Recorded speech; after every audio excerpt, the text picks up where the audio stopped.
That's the wrong one. Garbage truck and fire, here we are. Garbage truck and fire, here we are. Can I start? Yeah. Sweet. Let's get into character, shall we?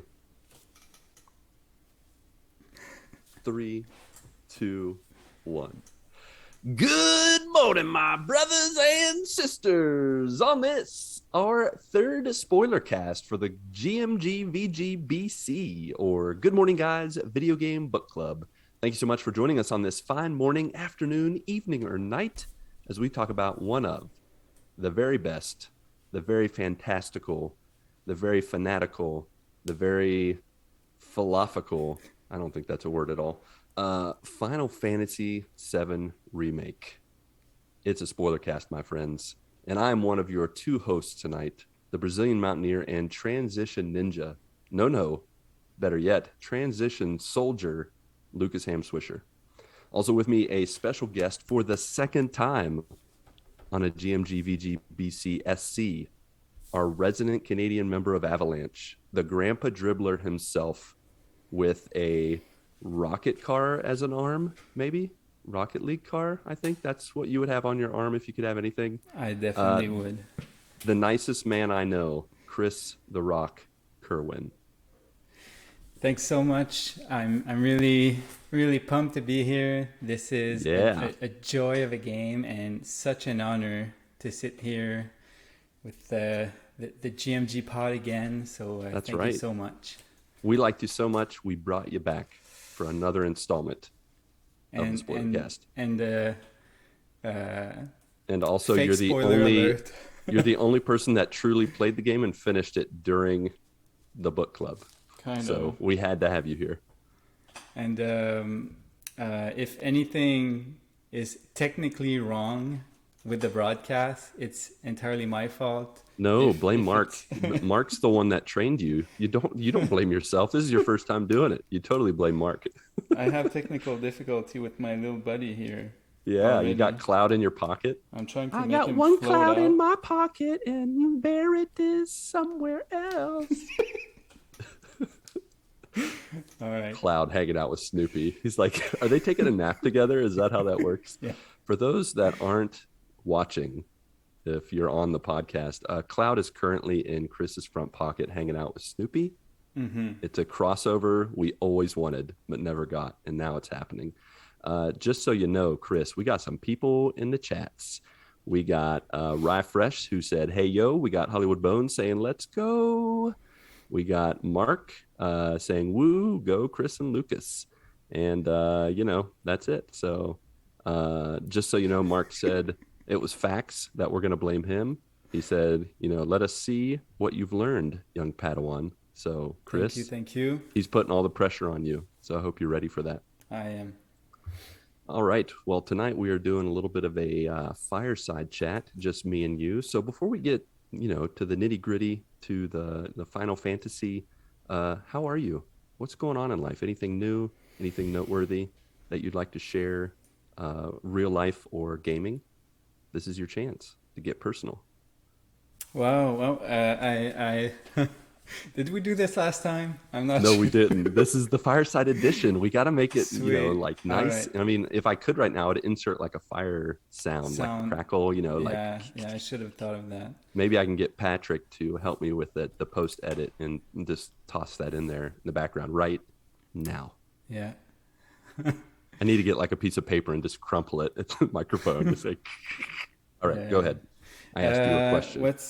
What's new? What's new? Well, as we've chatted about and talked about, game wise, finished about a month ago. Final Fantasy, we're going to talk plenty about, and lately I've been playing the BioShocks, which getting your creepy which on. I'm pretty appreciating a lot. It's a ton of fun. I was never really lured to those games, and I'm glad the book club got me to play them, even if it's one of them is 14 years old and it still plays really nice. And rubbing beard stumble on the mic, good song. Sorry, Ryan, I thought you were hearing. No, don't worry about the chat. You talk about yourself. I've got the chat covered, Kris. You just talk about yourself. So yeah, I'm surprisingly liking the games more than I thought I would, and I'm going through the trilogy, like a Patrick. Nice. Back to back, quickly. Like a Patrick. Yeah. Well, quickly. No, so if you would have done it like Patrick, you would have already been done with the trilogy and the inevitable sequel. He would have found like a beta copy of the unknown BioShock 4 or something. So But you're trying to do it like Patrick. And I mean, I give I'm you trying. a golf clap. Exactly. Little golf clap. You're doing a good job. You're beating me. You're on the third game, and I just finished the first game just the other day, like 2 days ago. So, like you said, I've also been doing the BioShock collection a little slower. I do have, my morning schedule has not been very rhythmic. So I've been, little by little moving along with that. I'm in BioShock 2 now and enjoying it.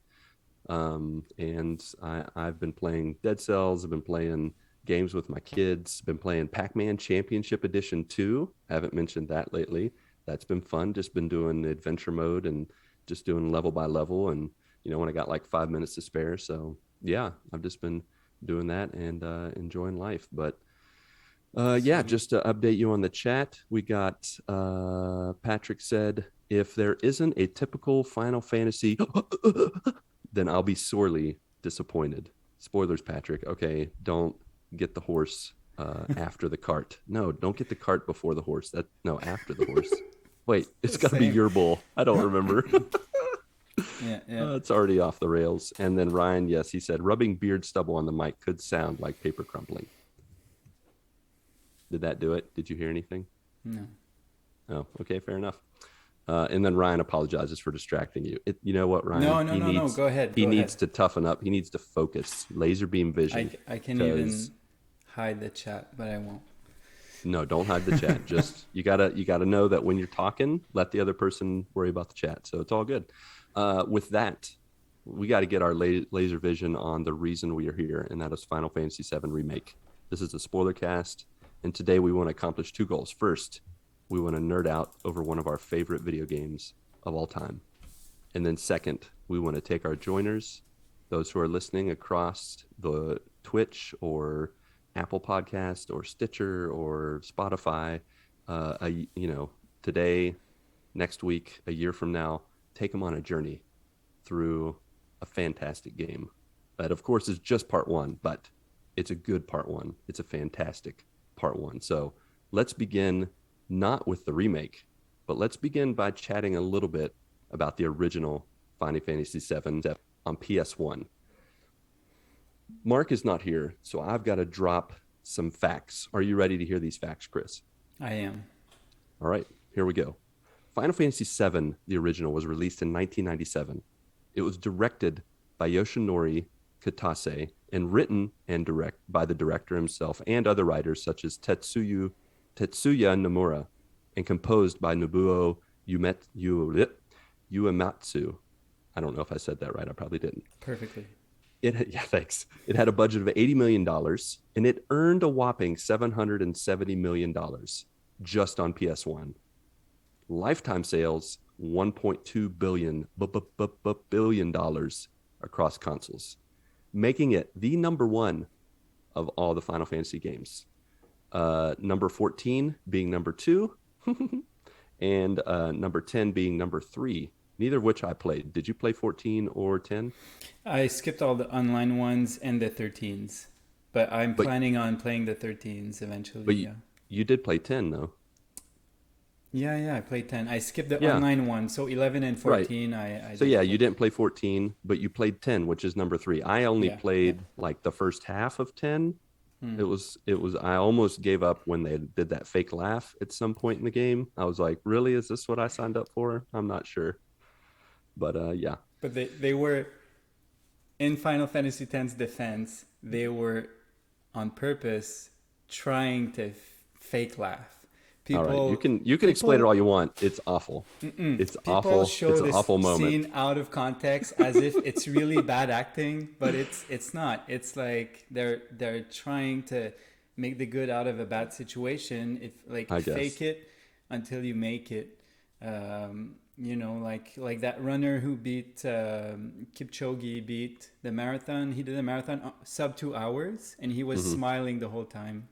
But it's to hide the pain. Gotcha. So, all right. That was a nice grab. I like that comparison there. I'm going to just put a pin in that. And when we play Final Fantasy X for a future book club event and do a spoiler cast, we'll come back to that. I don't want to belabor it. But 10 and 10 too, so I'll probably skip you are, the book club. Fair enough. You're probably right. I just wanted to say that so we'd put a pin in it. All right. Just in case those who don't know, Final Fantasy VII, the original, is a turn-based JRPG, and it usually takes around 40 hours, depending on how you play. But if you just focus on the story and play through, about 40 hours to finish the entire story. And we just played part 1, which was easily 40 hours as well. But there are so many twists, so many turns, deaths, and epic moments galore. But we're not going to get into all that. We're only going to focus on one city and one place. But again, before we get into that, I want to get personal for a moment. This is a fireside chat, Kris. We need to hone in on where we were leading up to this game. So I want you to tell me just, a few minutes, what's your personal history and experience prior to getting into the much anticipated remake with Final Fantasy VII, the original? Well, in 1997, I was 12 years old. I saw that amazing game. I needed it. So I took a paper route and I started delivering newspapers every morning, getting up at 5 and earning $20 a week.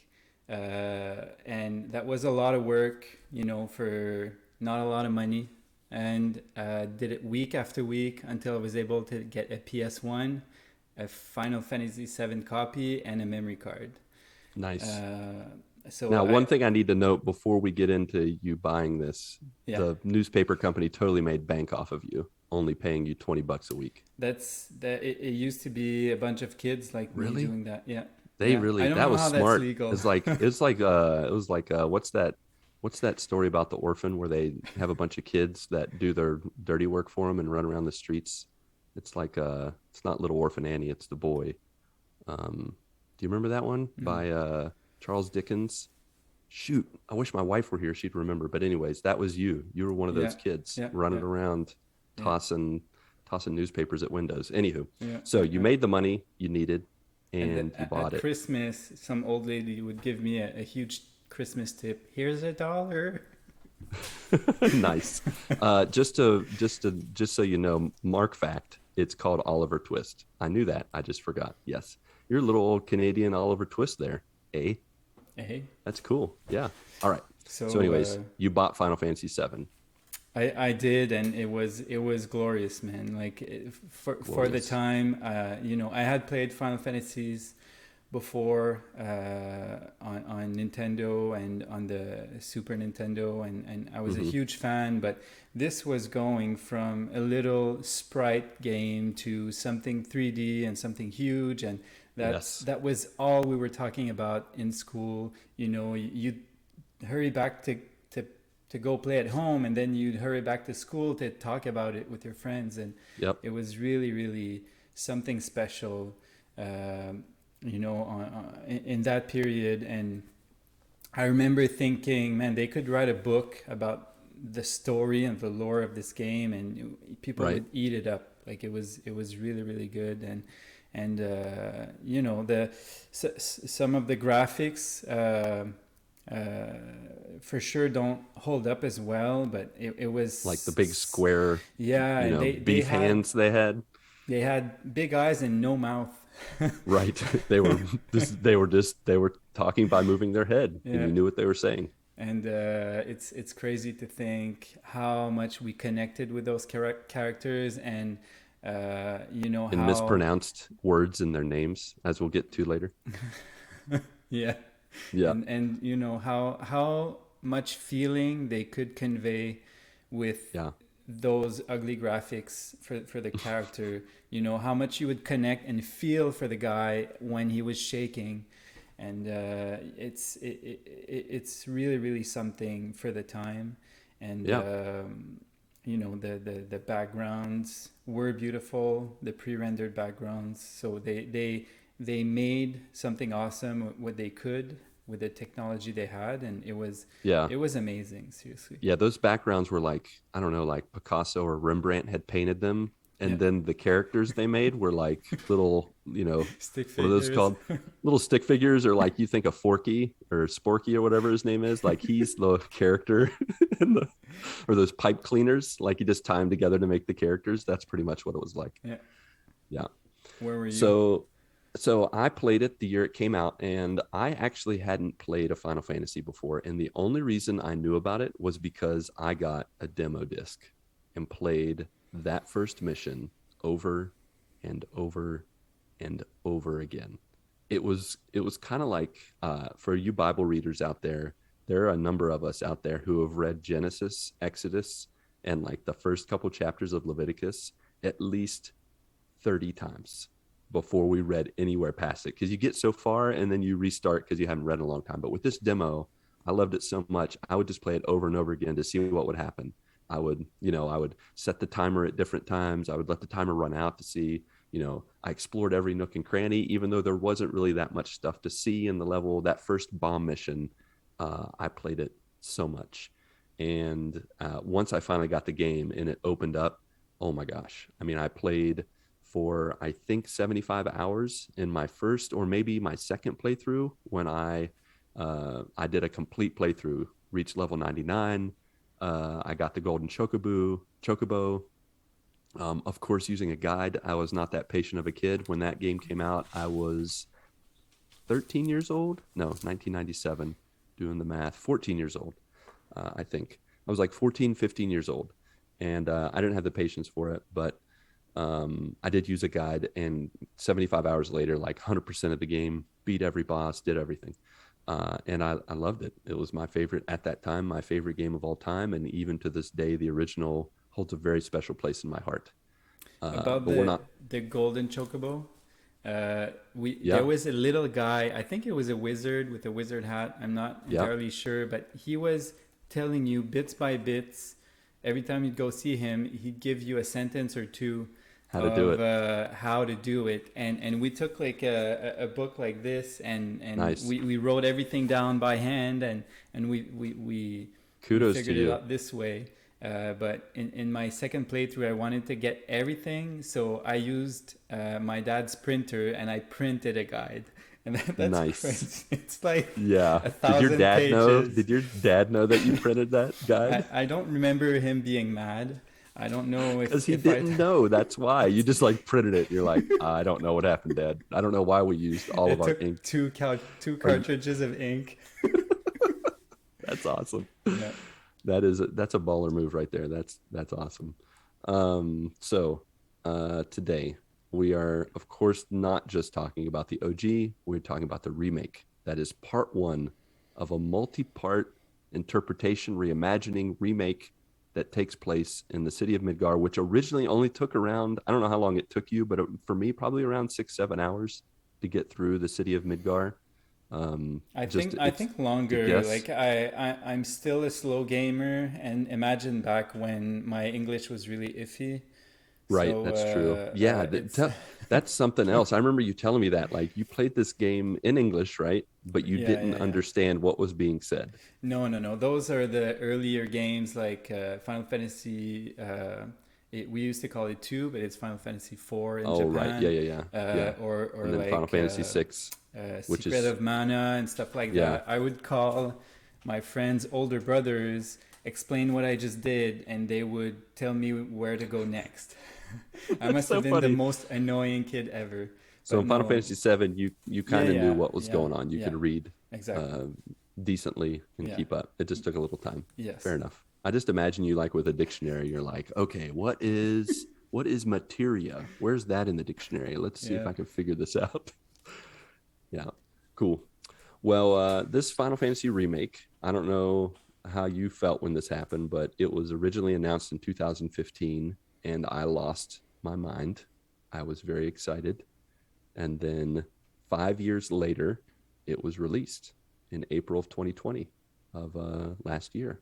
So since then, it has sold 3 million copies. Actually, it sold 3 million copies within 3 days, and overall sold 5-6 million by the end of 2020, and is the fastest selling Final Fantasy game to date of all time, of all the Final Fantasies. Fastest selling, and overall the best selling still, because I mean it's a part of the Final Fantasy VII series. So there you go.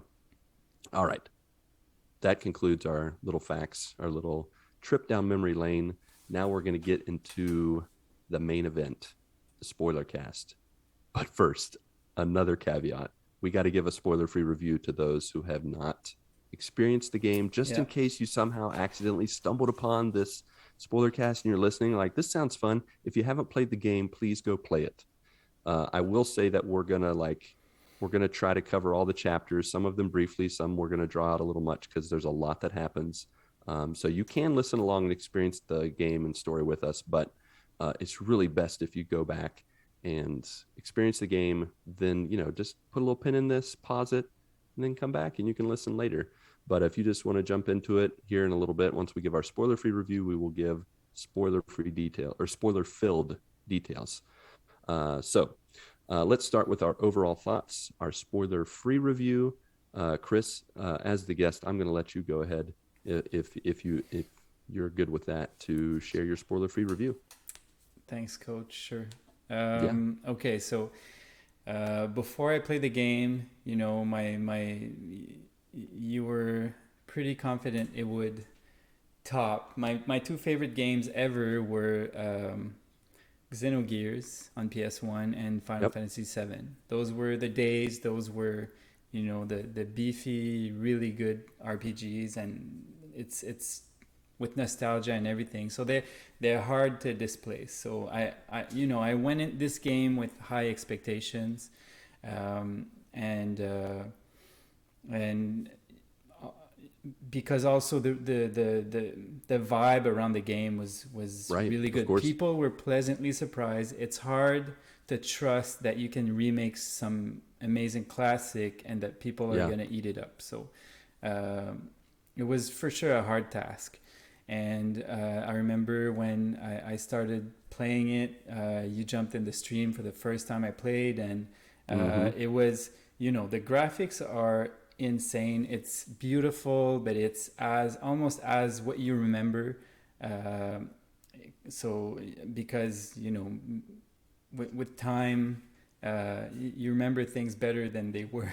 And right, of course, it's just they nailed the vibe. You know, you get goosebumps with the starting song and everything, and orchestrated. It's perfect. Song, it's beautiful. And you know, we're gonna get into spoilers later, but that intro is insane. Everything means something, you know, especially when you replay it and everything. So graphic wise, it's amazing. The combat, I wasn't sure if I was gonna like it.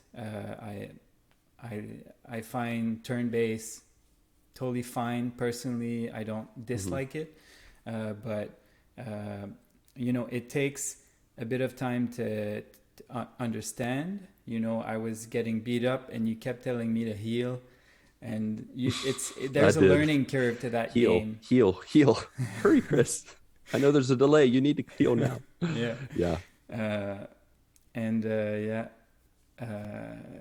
know, and that learning curve makes it so rewarding though when it clicks, right? And it, you know, you as you told me, you know, instead of waiting for an action, you fight, you beat the monster up, and that brings your ATB up, and you can do a special move. So it's instead of waiting, there's some action until you can do something extraordinary. So I think they nailed it. You know, spinning between the characters is so fun, and you know, combat wise, none of it felt like a drag. You know, we played multiple playthroughs, and none of it was boring. You know, that's not at all. It wasn't a problem to redo combats or anything. It was really, really fun, and you know, I think there's only one chapter, one tiny part of the game that I did not like, and I had to do it 4 times, unfortunately. Oh yeah, I know what chapter you're talking about. Those mechanical arms. So it's, you know, that's the only drag in the game, but it's such an amazing, you know, 100 hours 116 hours I put in there, and Right. You that's put a in the tiny. time. It's a tiny bit that was annoying, and it's especially annoying the first time or two that you do it, and then after you remember, and the puzzle's fine. Right. So I wouldn't take out any points for that little part, and the story is just marvelous. I will get into it right after the spoiler wall, so I'm not gonna say anything about it, but it is amazing and insane and amazing. And insane and amazing again. It's crazy. How good of a job they did, how everything is well thought of. It's for sure. It's it's a bit tilted to people who've either played the original or have watched stuff about it and watch Advent Children. You won't appreciate it as much if you know nothing about Final Fantasy VII, but I think it's still a decent time. But for all those reasons,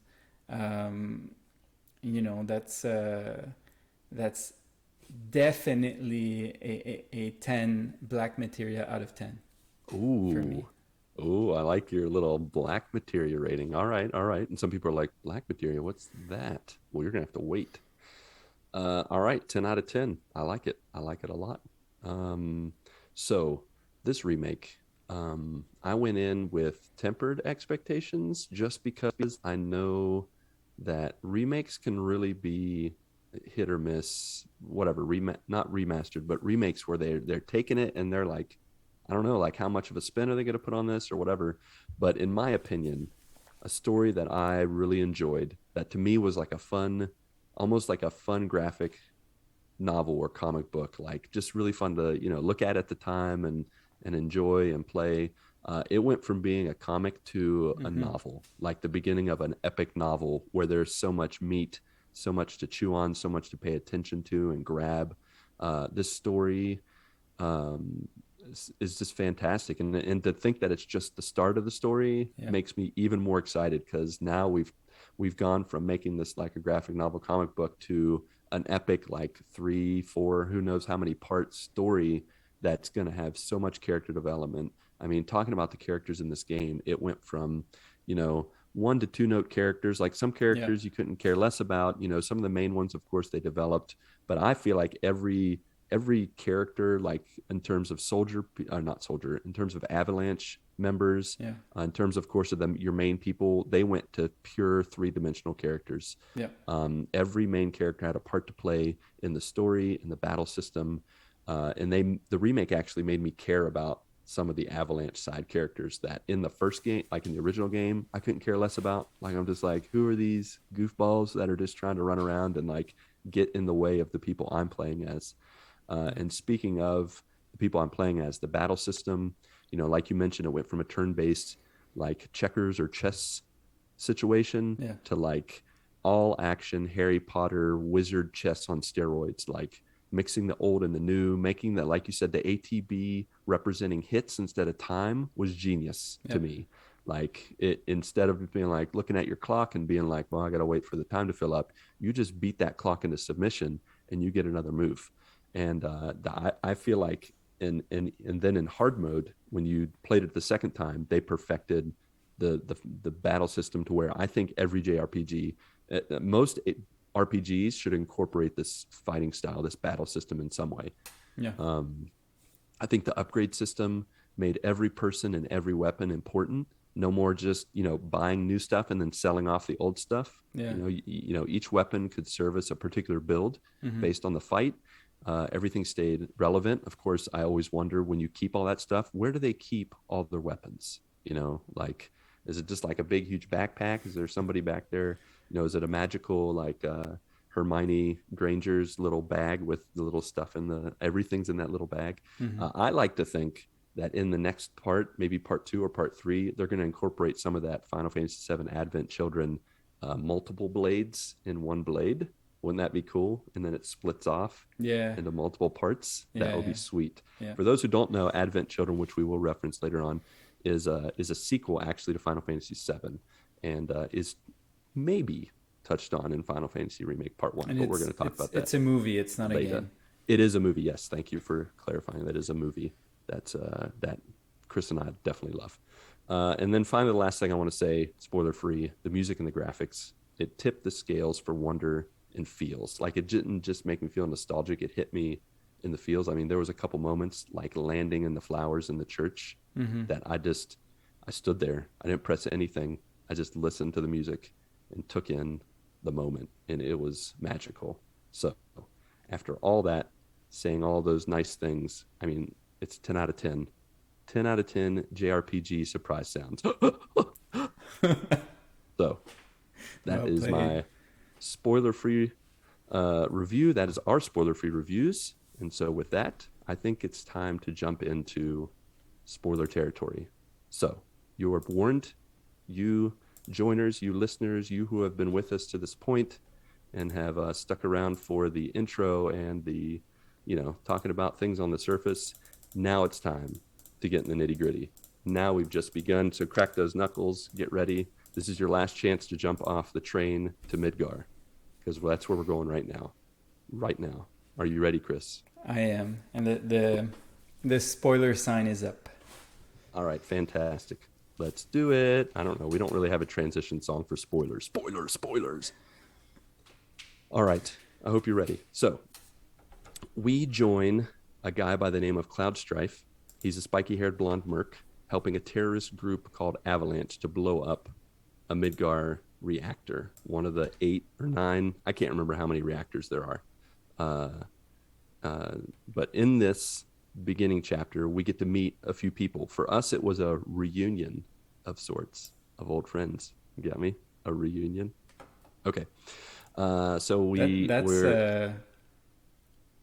that's in the trailer. They say reunion in the trailer. Did they mention it in the trailer? Cool. I think so. Nice. So we're with Cloud. He's a merc. He's a loner. He's a bad mother that needs to shut his mouth because he's kind of a jerk. At the beginning, he's not very nice. We meet Barrett, who's an Avalanche leader and a cartoony Mr. T, which I don't know about you. Hearing his voice and the way he presented himself, exactly the way I thought it would be.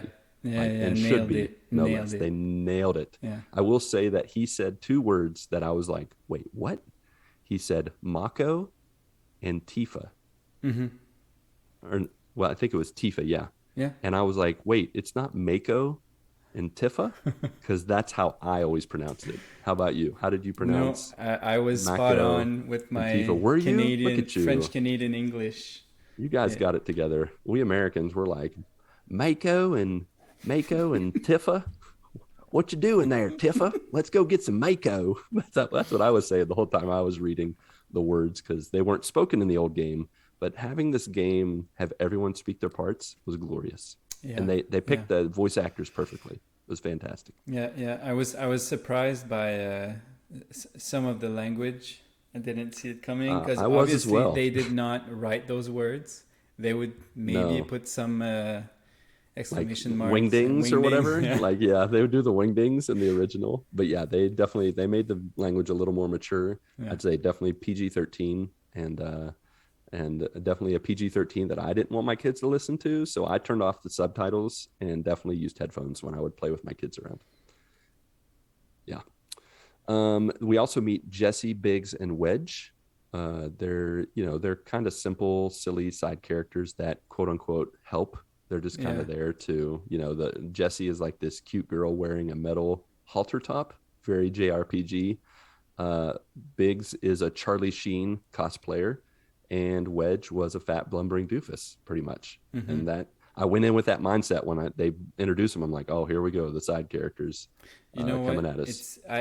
Since I know you replayed it on PS4, but I hadn't. So it had been like a over 20-year gap between the first time I played it. So some of those side characters that they present really well, and you get to meet much more.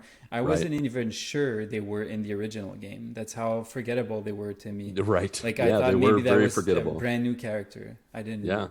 I went back and watched, a summary of the original, and I said, oh, the same for a couple of characters that were forgettable for me. Are the Shinra directors. Each of them is kind of forgettable in the original, and you get to see them much more in this game, and see their what makes them different, and some, like, one of them you even feel for him at one point because he's not entirely bad. Right, for sure. So at the beginning, of course, they're going to show you the ropes. They show you the battle system: hit, block, dodge, weaknesses, staggering, melee, range, magic, chest, box breaking, all that fun stuff. And then you're just little by little making your way to the center of this reactor to blow it up. You set a bomb, and you have two options. You can do 20 minutes or 30 minutes. Yeah. How many minutes did you do? I did 20 because you told me I had plenty of time. You were there. I did. I should have let you pick on your own. Now, when you originally played the game, did you choose? I think it was shorter in the original game. It was like 10 minutes or 20 minutes. I can't remember for sure, but did you choose the shorter or the longer time originally? Do you remember? I don't. No, I definitely chose the longer time in the original game. This time around, I chose the 20 minutes. I was like, let's do this 20 minutes. If I base it on what I usually do, I'll try the hardest stuff because I always think they're gonna reward me for it, right? Even though they don't in this game. Yeah, no, they don't at all. And I feel like in the original, it wasn't hard, but you could really mess up and like not make it. I felt like they were way too generous in this remake with the timer. It was really like, I don't know, almost like a fake, like rushing you for no reason because you had way too much time to get it done. So in the chat, there's a nice discussion about Mako, and you're not alone. At least two of them pronounce and even defend why it should be pronounced Mako. Spelled Maaco. So yes, Scoobyte's with me. He said yes, it's pronounced Mako. And then Ryan's really trying to make a connection to this audio body shop. I guess it's called Mako or Mako. Yeah. Brian, I know nothing about auto body shops. I know AutoZone. I know. That's it. I know Sonny Moran's gas station in downtown Grafton. I appreciate you looking out for me and defending me that I got that pronunciation, but I really didn't. I don't know why I said Mako. I think I said Mako because M-A-K looked like make, and then there's an O at the end, so Make-O. Mm-hmm. Rolio. What up, that's Rolio? Right. He's Scooby. What's up, Rolio? And he said Mako, but said Tifa correctly. Good job for getting Tifa correctly. As I said earlier, I said Tifa because I probably said how I said it. Mako. Yeah. Mako and Tifa. Yeah, that would make sense. I mean, it's in Spanish or even Portuguese. They would have said Mako. They would have said Maku or Mako. So yeah, I did not have that going on in my life at that time. I did not know a lick of Spanish like Marco Polo. Mako. Tifa. Tifa. All right. So we set the bomb to blow up. And of course, it's never that easy. We got our first boss, the Scorpion Sentinel. We do. And I have to say, hard, dude, right? You struggled for the first time much. You play that. They did not fool around. Yep. They immediately key you in on how the boss fights are different in this game. Like before, you could just go back and forth. It's the first boss. It's not really that hard. You just hit him with your sword, shoot him with your gun, you move on. In this, it's like a puzzle. Yeah. You got to figure out what's going on. He's got defense at times, other times he doesn't. It's kind of tricky for sure. And I love how they added the phases to the fight. It wasn't just fight him once, you're done. He like halfway through the fight, he switches things up, and you're like, what were you thinking at that time when that stuff started happening? I was destabilized because in the main game, I could basically hold circle and Right. have a drink, and okay, I Yeah, should make a heal a little sandwich. bit. Yeah. You know, for some grinding, I would give the controller to my little brother, Right. Here, and you make take care him of run this. around in Oh, the nice. open area, so he'd Yeah. find bosses and fight them, and you know, it was really straightforward. Pushover. Uh, and in this one, it's an active fighting style, and that boss was really Yeah. beating me up like really Yeah, man. bad. People That's dying. Like I don't remember if I died, probably. You But died at least twice. it I don't was remember how many. I didn't keep count. it I'm not was that kind of friend. it was a hard wake up for Yeah. sure. Yeah. Yeah. But eventually it happens. I played the demo, so I was already I knew what I was getting into. Mm-hmm. As is tradition, I played the demo at least once, if not twice. But I loved the fight, and I was like, well, I hope these puzzle-like phase bosses continue, and they did not disappoint. But one thing I thought that was interesting, that after you defeat the Scorpion and you escape the reactor, it goes to a cutscene where they introduce Shinra's president and the vice president, Heidegger, Yeah. and shows that they kind of play a part in the Yeah, explosion of they the do. reactor, Mm-hmm. which was not in the original.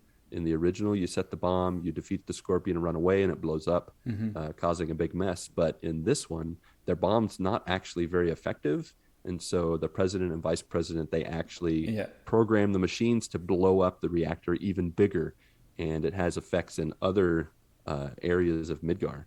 Yeah. I thought that was pretty cool, like to kind of show the sinister nature of Shinra. So the Yeah, company that is they're evil filmed the company. whole time, and they are, um, you know, they let them blow it up. You know, Right. if they it seems like if they wanted to stop us, they would have, but they want us to do that so they can carry on with their plan. Yeah. They kind of revealed their manipulation way more in the remake than they did in the original. In the original, they did kind of reveal that they let a lot of things happen, but in the remake, they show you through the cutscenes, and they kind of key you in on what's going on, which I think is good character development for the villains, and to kind of learn that about them. So that's chapter one. Before And the then, bomb oh yeah, goes go ahead. off, though, there's a black feather that falls right before the bomb Ooh, goes off. And I yes, don't know when in this spoiler cast you want to talk about the black feathers and what it means and everything, because it's a it's a strange game to go through the story, because right, there's the story of the original game that we're going through, but there's some additional surprises yeah, throughout. So I don't know if you want to talk about those as we go, and kind yeah, of just yeah. explain a little Each bit chapter, what we think is going on, or I think as we so. go forward. But for sure, in the original game, and we'll be careful about not spoiling ahead in the original game, I Yeah, too far guess. from the original, even though there's no Especially if it guarantee it's goes, even going to happen. yeah, even especially if it goes after what you see in the remake. I mean, like what Yeah, happens in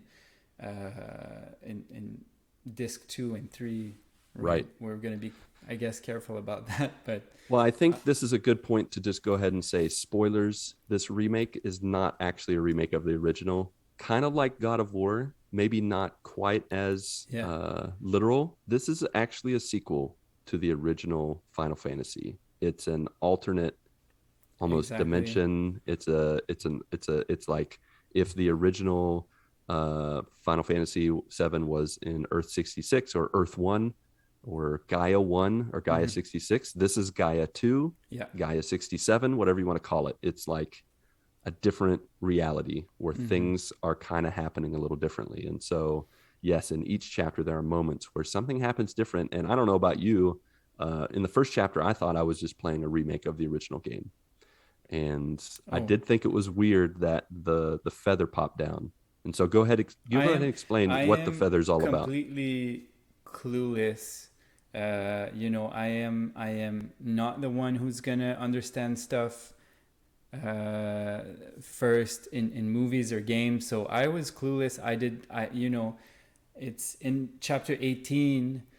because of viewers that I kind Right. of understood what was going on. So I was Oh, clueless the whole okay. time. I found Yeah. some stuff that was like, okay, that's Why probably is it not in the showing that? original, but it's Okay. been 20 years and that's okay, whatever. Like it's I did not know anything, but then Yeah. when you get to the end, you understand what goes on. And Right. then I was eating this stuff up. I watched the like a huge summary of the original game. I watched Right. Advent Children again, and Yep. now you understand what I also watch another really good spoiler cast Epic suggested. So Mm-hmm. uh, those black feathers basically they belong to Sephiroth, but in the original game he's not ever black, and it's in at the end of Advent Children that he morphs and evolves into uh, like he gets black wings in Advent Right. Children. So that's Yep. the first little hint that basically this is not just a remake, and this has the Sephiroth we see has seen all that before. So it's Yep. the first little hint about that. Yeah. Just a little hint. You get the Yeah. little feather. But in the second chapter, we get a much more blatant hint that something is different. And so we have the team who blew up the reactor. They're all in the Sector 7, right next door to Sector 6 or 8. I can't remember which one they blow up. I think it's Sector 8. They're in next door in Sector 7. We run around the streets, we explore, we deal with some of the fallout of what the characters think to be they're doing. Jessie, who had made the bomb, she thought she had made it too large and didn't want to affect Sector 7. And so she felt really guilty. But it's during this time where they're all running around and meeting again in another place that Cloud runs into none other than who you already mentioned, Sephiroth, who is the final boss of Final Fantasy VII, the original. Like, you kind of meet him, you hear about him when you're in Midgar, but you never see him in Midgar. You only hear about him. You see his sword.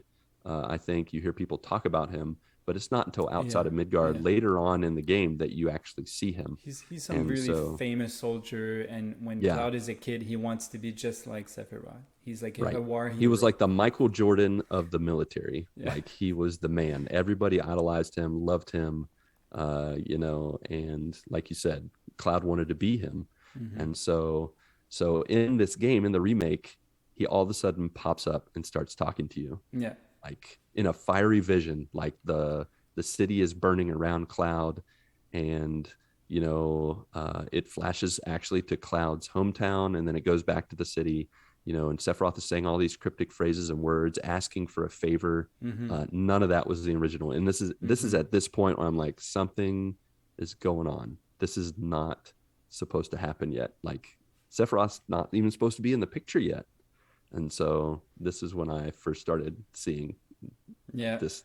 Something was going down. Yeah, I saw it just as an artistic choice or a little Right. something, but I did not suspect that No. he was coming back. I thought he So, was yeah. just, appearing like that. And Right. he wants Cloud to run and stay alive for some reason. That's the Yes. favor he asks. And so it's clear that Cloud doesn't like him. We don't know why. I mean, we know why, but the people playing the game don't know why. And so Cloud slashes at Sephiroth with a sword and misses him, obviously, because he's just a vision. There's no fire going on around him, and there's no Sephiroth. It's and all at in his that head. point, in the first couple of times that happens, I think Cloud is the only one seeing him, right? Correct. Yep. That is correct. And then after that little mini encounter with Sephiroth, we meet a very major character in Final Fantasy VII, Aerith, who's also in the original Japanese version called Aerith. I don't know about you, but I love Aerith. She is such just a cute, sweet person that originally I wanted Cloud in the story. I wanted Cloud to end up with Aerith originally, back in the day when I played the original, until I found out some more information. And then I moved on to Tifa. Dang it, I'm still saying it wrong. I moved on to Tifa, but Aerith is so sweet. She doesn't take Cloud's crap. But sometimes she was a little annoyingly cheery. I don't know how you felt about Aerith, but what was your first impression of Aerith? What did you think of her in the original game, and how she was portrayed in this one? Yeah, well, it's pretty much the same as you, except I still went for Tifa when I was 12, and I understand. I don't know, I like her better, but for sure she's really attaching and so nice, Yeah, and that first moment you see her in the remake is really well made and magical yeah, for sure. yeah. And unfortunately they get separated by whispers. That's the first time we see whispers Yes. in the game. Also, not in the original. The Whispers are very mysterious creatures. At first, you just see her like swatting at the air, like, I don't know, like Phoebe swatting at someone's aura from Friends or Yeah, something like that. And Cloud's just like, "What are you?" Like in his head, he's like, "What are you doing?" And yeah, then she touches him. only she sees them at first. Yeah. And Yeah, then she touches him, and all of a sudden he can see the whispers and is like, what in the world is happening? And eventually, the whispers, she runs off. Uh, I don't think the whispers chase her off, mm-hmm. but she runs off because of the whispers. Yep. And yeah, we're like, okay, I don't know what these new characters are, but let's go with it. I had no idea what was going on with the whispers. I thought it was kind of weird, Yep, same. I but had no clue. yeah, but it's just like, it's JRPG. This kind of stuff's going to happen. So from there, we pretty much spend the rest of this chapter fighting Shinra soldiers. We do Yep. fight a mini boss, the Huntsman. He's the only boss actually in the original normal playthrough that almost killed me because I was just running around like a crazy man trying to figure out what to do. Like I had been trying to explore. I don't know. I think I told you how to find the materia near the Yep. car. Mm-hmm. I think you're not a detailed explorer in most games. No, Is that no, correct? You no. just I just try to reach your I destination. no, like I will. If there's like a why, I'll always try to go where you're not supposed to go, kind of. But Right. it'll for sure depend on the game and everything. But I am in general a pretty lazy gamer, and Gotcha. I try to power through, and that's one thing. When you said earlier about the weapons, you appreciate the customization. Uh, you can make your weapon for every build, every kind of fighting style you want to do, and swap them out. But for me, the fact that they added in an auto level up weapons, that Was a was like, blessing. thank you, thank you, you thought Yeah. of me. It's true. That went both ways. I wasted so much time like trying to make my swords custom. And eventually I figured out there's only one or two swords that I really needed by like halfway or towards the end game. So I Mm, did a lot of that auto updating or leveling of the weapons as well. nice. And one Yeah. of So those soldiers that you fought in chapter hmm 2 remembers Cloud from earlier. That was a that's right. cool little They tidbit. recognize him. Yeah. That was a cool tidbit. And I feel like that didn't happen in the original, did it? That someone recognized him? I don't think so. I don't think so I either. you know So there's another time later on. I think yeah, some when of you're it in the made more Shinra building. sense. Yeah, yeah. So, some of it Yeah. made more sense because of other games and media that came out after. But especially the one in the Shinra building. Right. Um, he was a character in Crisis Core. So Okay. that was Another one they're of the like offshoots linking of the Final games Fantasy together. VII. Yeah. Yeah. I didn't play, I'll be honest, I didn't play any of the side games. I only played Final Fantasy VII and watched the movie Advent Children. All the other stuff, I read the stories on Wikipedia, so I Hmm. didn't really experience them. Did you Hmm. play pretty much all the offshoots? Well, I played Uh, Crisis Core on the PSP, yeah. but I other stuff I did not. So I Okay. think that Fair there enough. was something Verge of Cerberus Dirge or of Cerberus. yeah, Yeah, that was about a character Vincent, that we're not even going to touch Vincent. in this yeah in this spoiler cast, but he will come up later on in part 2 or 3. Yeah. Scubite said, or Rolio, as we know him, said, I wish they would remake Remaster Crisis Core or even just a re-release.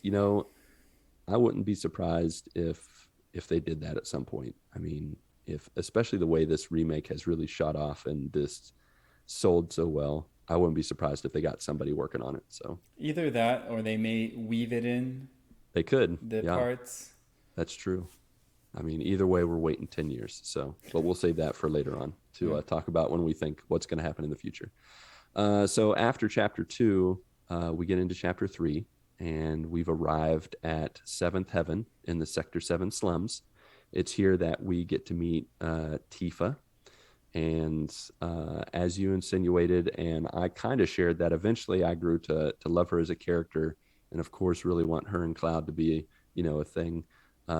In this remake, I loved her character, like the way she portrayed herself as a fighter, as a friend, very soft spoken but very strong. Yeah.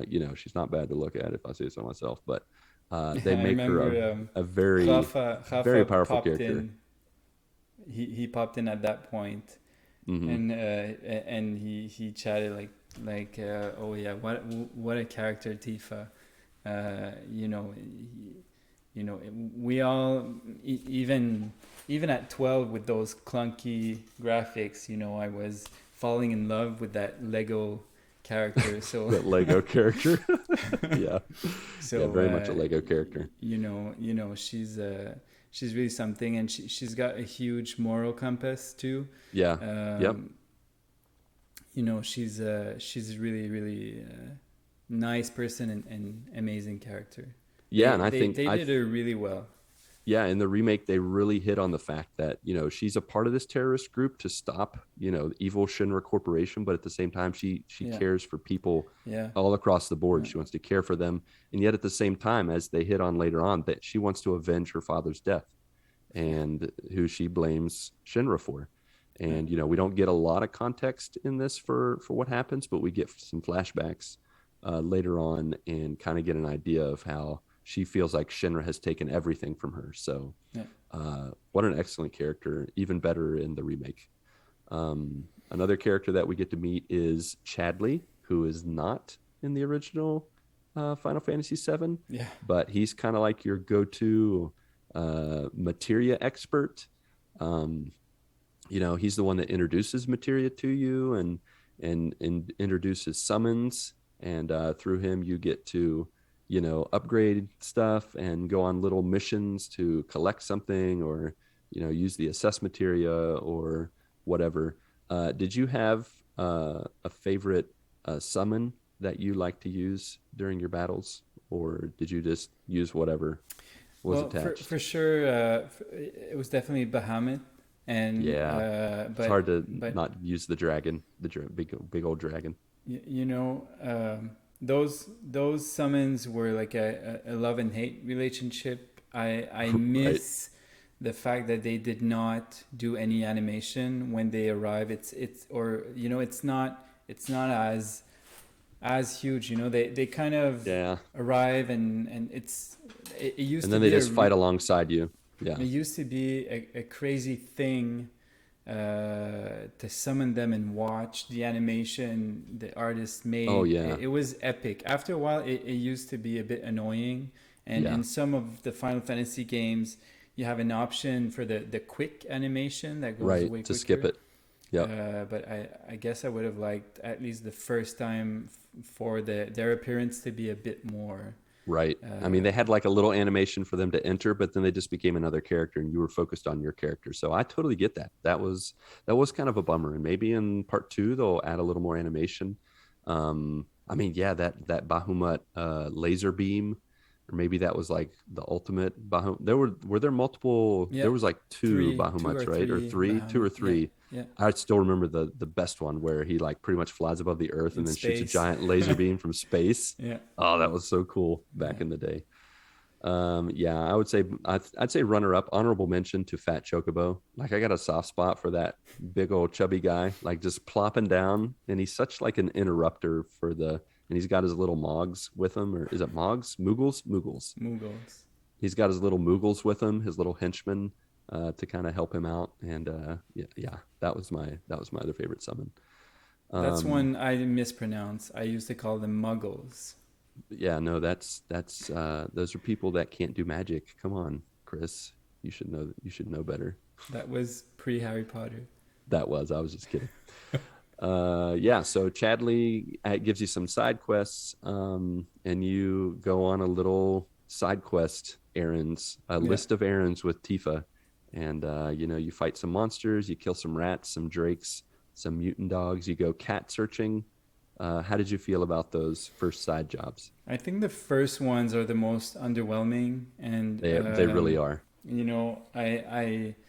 I did not necessarily, we've been spoon-fed side quests. There's sometimes a line on the floor. There's something really clear about what you need to do. Right. Even if you don't pay too much attention, you'll never get lost. Yeah, little arrows pointing which way to go, like in Bioshock. Finding those cats was a throwback to the 1990s side quests where if you didn't read, you were screwed. You were just like, wait, what am I doing again? I was just skipping everything.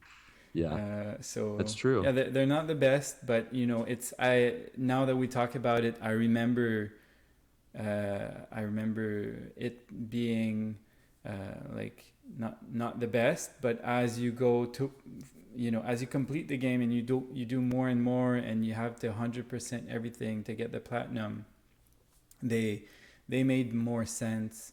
And they were funner as the game progresses, I find. Right, for sure. It was. I think the side one that I liked was hunting the. I can't remember. It was like a mutant dog that was really powerful. That you had to go to a trash dumping area to find him and track him down, and he would fight you for a second and then run off. Yeah. And then you'd fight him again, he'd run off. I enjoyed that one for whatever reason. Yeah. It's better than finding cats. It's definitely better than the finding cats one. That was definitely my least favorite, was the finding cats. I was like, what are we doing? Finding cats. And that little girl who was like, Miss Know-It-All. I was glad when that was over.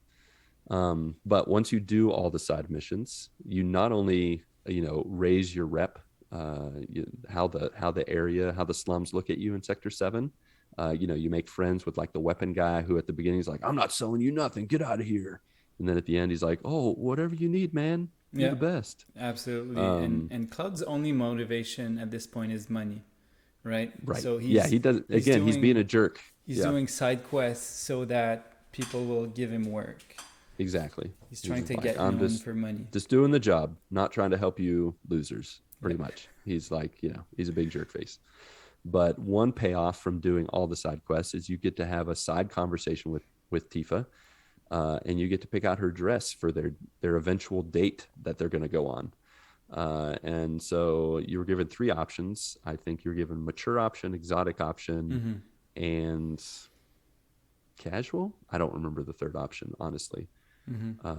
I was tempted to do the exotic one, but I actually ended up going with the mature one, just because, you know what, I'm not a 13-year-old kid playing this now. I'm a grown man, so I'm going with the mature dress. What did you choose? I just follow the guide because I wanted to whatever the default is. Because you need to do to get all 9 dresses. That's true. And so I definitely just follow the guide, and I knew I was gonna get them all anyways. So right, so it didn't really matter. Yeah. Fair enough.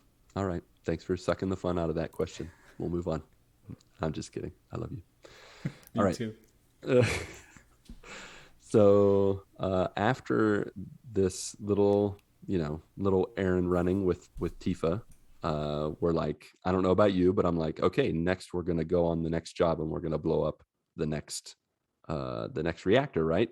That is incorrect. We go to chapter 4, and all of a sudden you get woken in the middle of the night by Jessie, who needs a little help. The side characters have employed you to go on a little trip to another sector to get a part that she needs, because she doesn't want to overdo the next bomb. And so you have to break into a Shinra factory. And I don't know about you, this chapter came as a big surprise. I was like, whoa, this is like 100% brand new information jumping into. And you get to do some motorcycle driving, you get to do battling, you get introduced to a new character.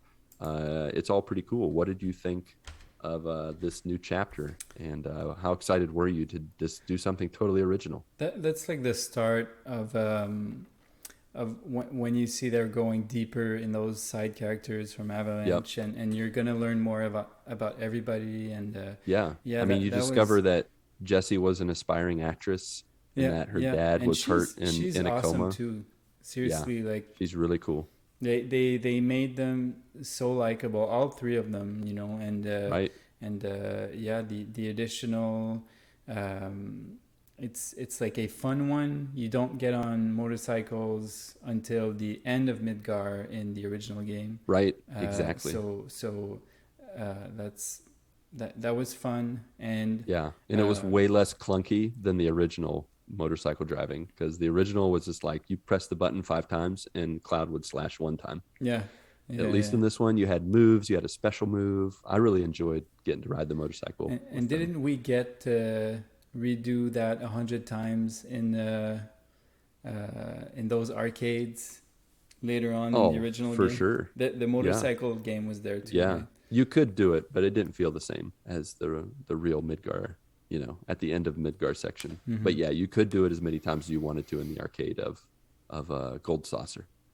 So awesome. You know, the story in there is cool too. You get to know really Jessie's parents, and it's and you kind of get to see more of the surface, right? In the original game of Midgar, it's the slums all the way.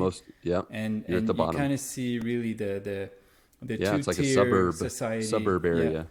So like middle class people, they're here at the upper level, and then you've got the poor people in the slums. So it's in the slums below. It's a cool reflection of society too. Mm-hmm. And for the dresses, I have a Marc fact. So it was mature, exotic, and sporty. Sporty, that was the other one. I'm not much of a sports guy, so I was just like, I don't really care. But yeah, like you said, we had to do it for the platinum. We had to do all 3. So I eventually, got all 3 dresses, whatever. For Tifa, for Aerith, and of course for Cloud. Spoilers for Chapter 9. And during this chapter, we also meet a new character, the flamboyant soldier named Roche. I don't know. I don't know how to pronounce it. I don't remember how to pronounce it. Yeah, I'd say Roche. Roche, right? He was pretty good on a motorcycle, flipping all around. He was pretty good in a duel. We got to fight him 2 times in this chapter. How did you do fighting him on the bike and then later in the duel, the sword duel? I think I made it out just fine on my first try, but remembering that if I wanted that trophy, I would need to keep 80% of my health, and I think I ended with like 20. So I totally went back and did it on easy. I totally had to do it too. For sure. Even on easy, I had to do it multiple times to get the trophy. Like there was a couple times I thought, okay, I definitely have 80% of my health, and I didn't get it, so I had to go back and do it again.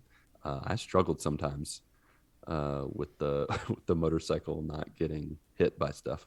Mm-hmm. So and then actually in the later section, after you do the motorcycle, you get to the factory, you fight a bunch of dudes, you fight Roche, but it's during this time that in my normal playthrough, this was the first and only time I died in the normal playthrough, was during this factory attack, whatever you want to call it.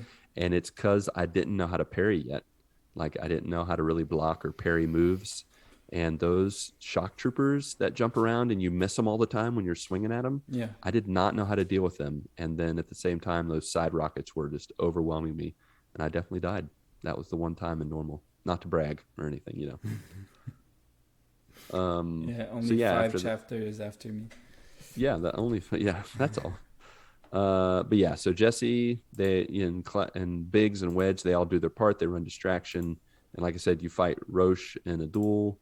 And it's during this chapter that you find out, as you're about to be overwhelmed by the Shinra soldiers, that Avalanche is actually a pretty big organization, because another sect of Avalanche jumps in and saves your butt. I don't remember this. I don't think this was a part of the original either. No. Avalanche has different sects and different parts. In the original game, the Avalanche is an organization that died off. and basically Barrett just took the name. They're like faking it. Like they're resurrecting it, but they're not the real Avalanche. They're just like using the name for notoriety and stuff. Yeah, exactly. I gotcha. Yeah.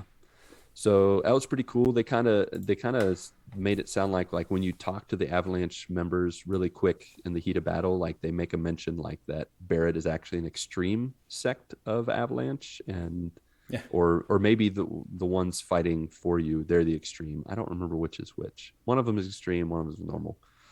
But they also make a connection I think they said that Barrett was a bit too volatile or something. Was a bit too extreme. And then in that, they also make a connection to Wutai, which is probably going to come up in part 2.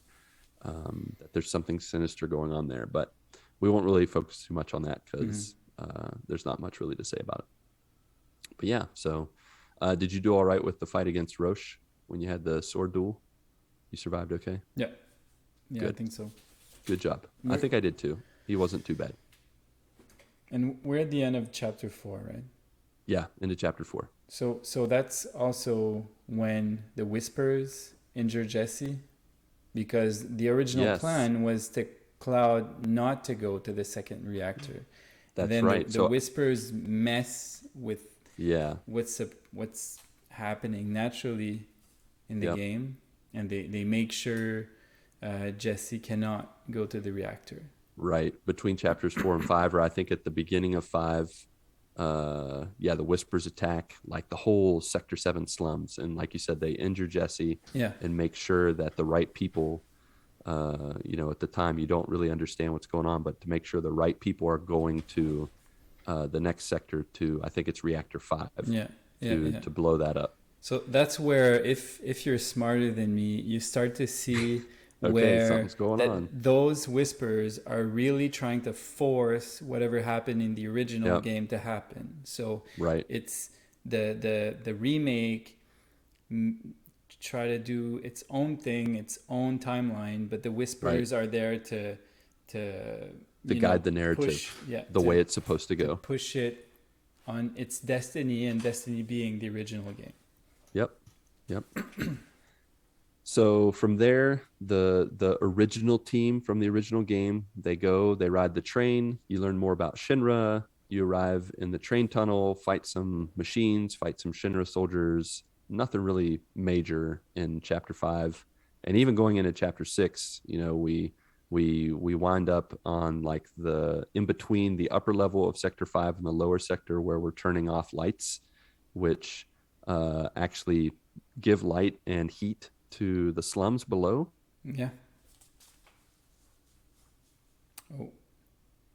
Pass through to the next section. You froze just a little bit there, but oh, sorry. Am I back? It says you're back. I think it looks fine. Yeah. All right. Good. Yeah, so chapter 5 and 6, I don't really have much to say about that, other than at the end you have a boss battle against the Crab Warden, which I believe was in the original, and was a pretty fun battle. It's a pretty tough, machine to fight, very much as it says, like a crab, and it's got little this crab look to it, and I didn't think it was too bad. What did you think of chapters 5 and 6? Anything of note that you wanted to share about it?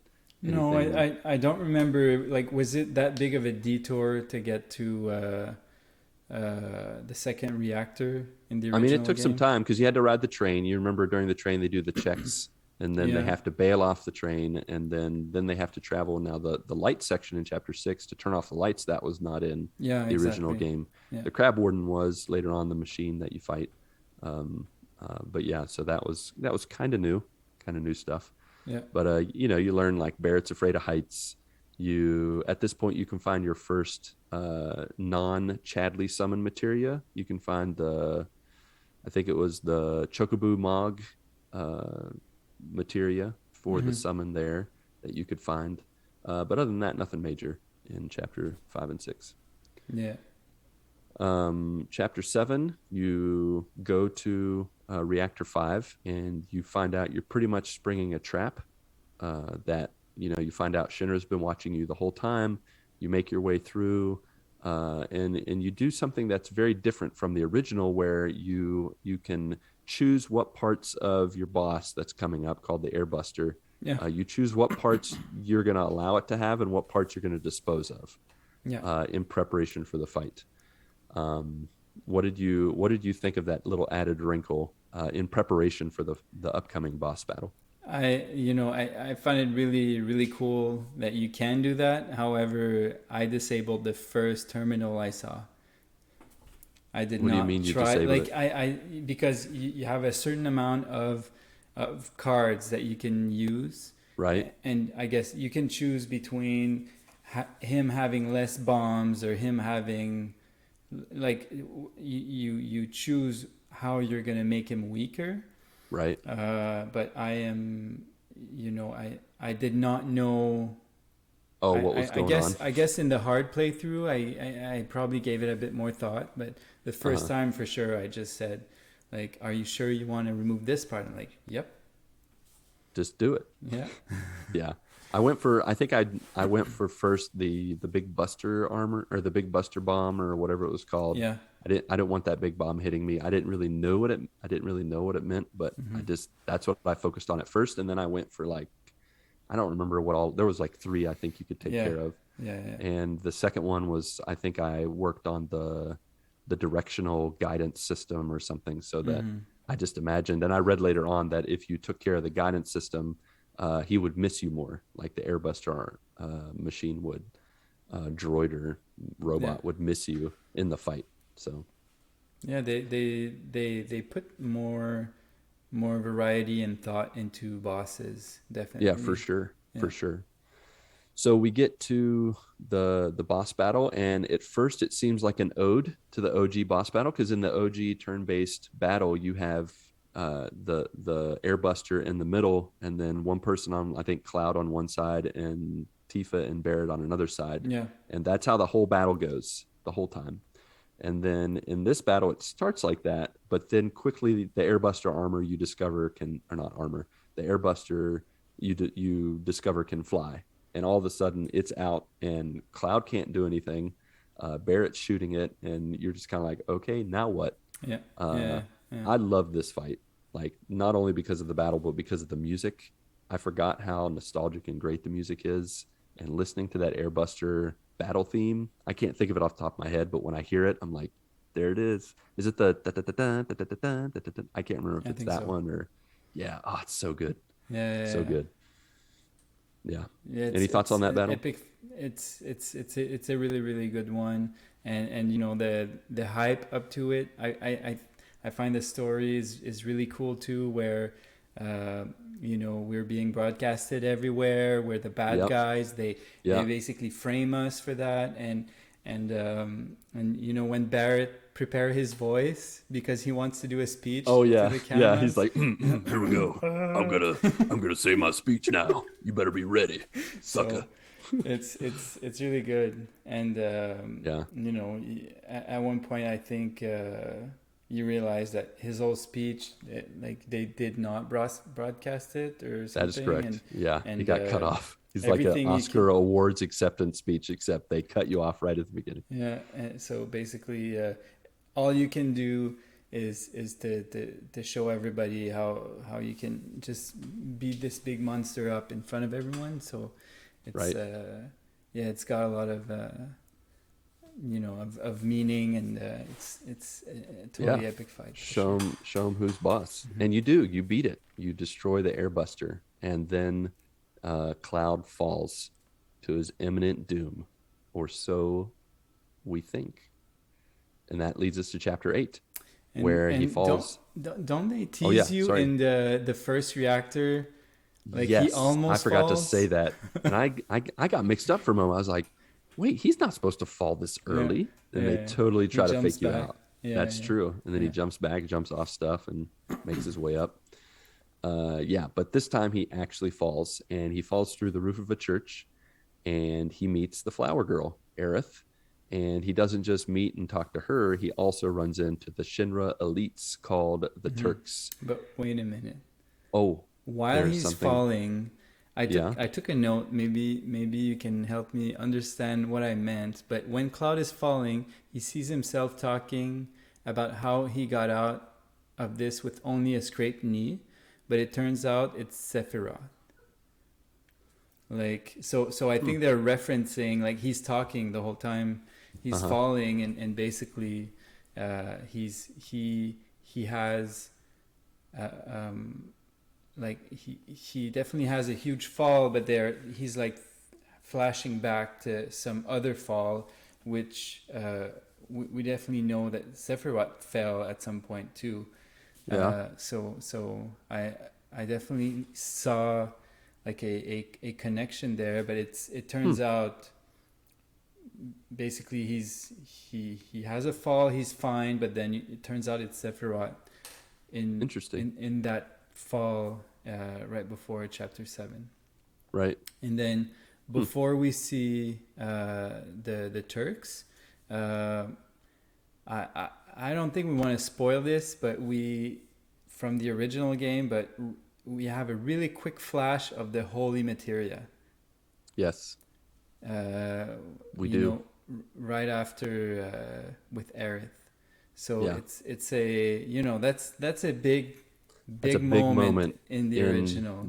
The original game, for sure. And I don't think we can really spoil what the significance of that is, but that definitely like made me double take, like, whoa, why are they showing this? Exactly. What is going on right now? It's another hint that why are they seeing this now? Because it definitely happens way later in the original than when he falls and meets Arith again.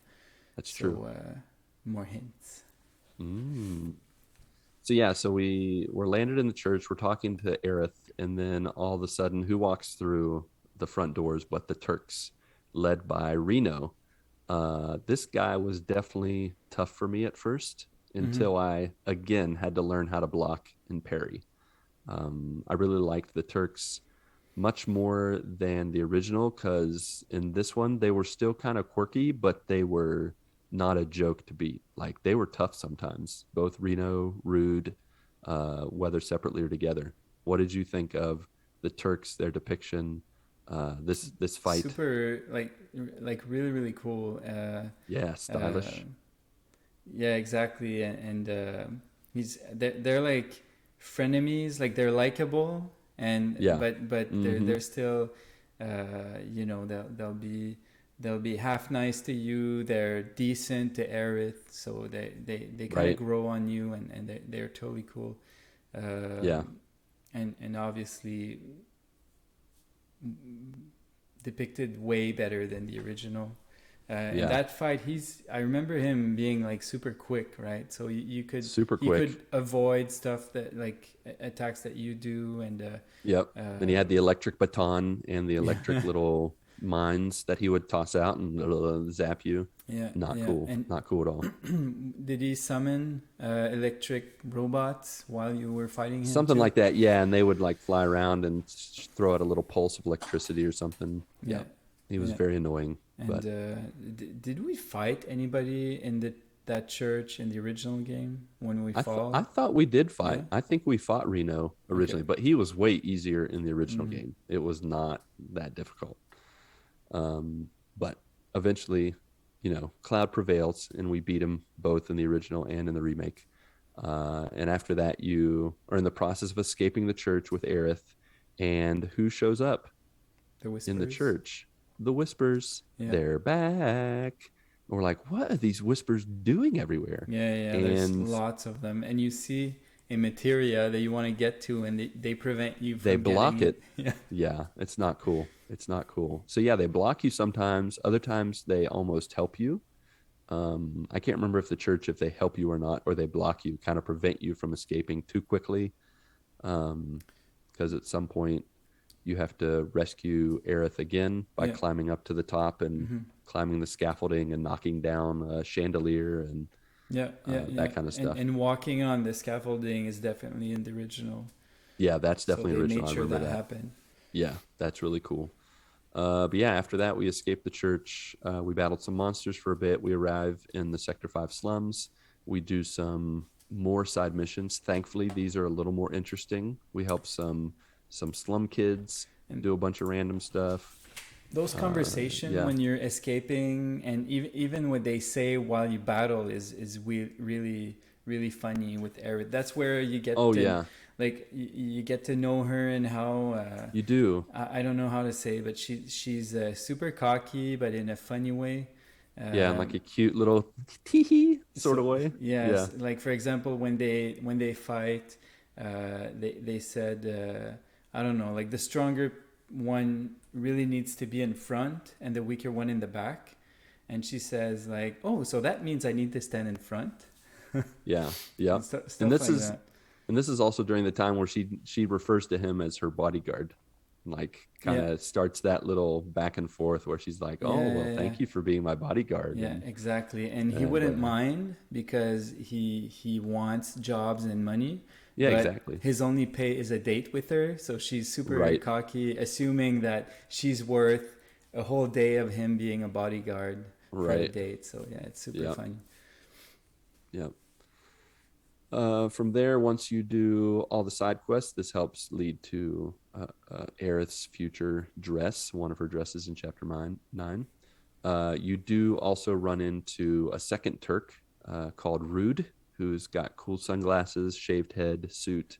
More than one pair. That's right. He has multiple pairs of glasses when they break.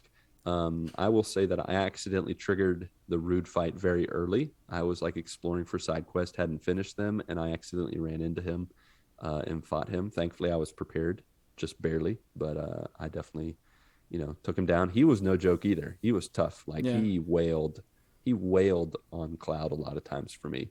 I had to switch to Arith a lot just for him to take it easy on me a little bit. I don't know if you noticed that, like with Cloud, he would like just destroy him, and then Aerith, and he'd kind of like just hold her head while she's trying to fight him. No, I did not notice that. That's so cool. If you got too close with Aerith, he would just kind of slap her. Like he would hold back for Aerith, but just wail on Cloud. So it was actually best to play as Aerith, and he wouldn't do as much against you. That's really cool. So that's. And I noted, right before. Oh, go ahead. When we're wondering about what the Whisper did in that church, and they prevent us from killing Reno.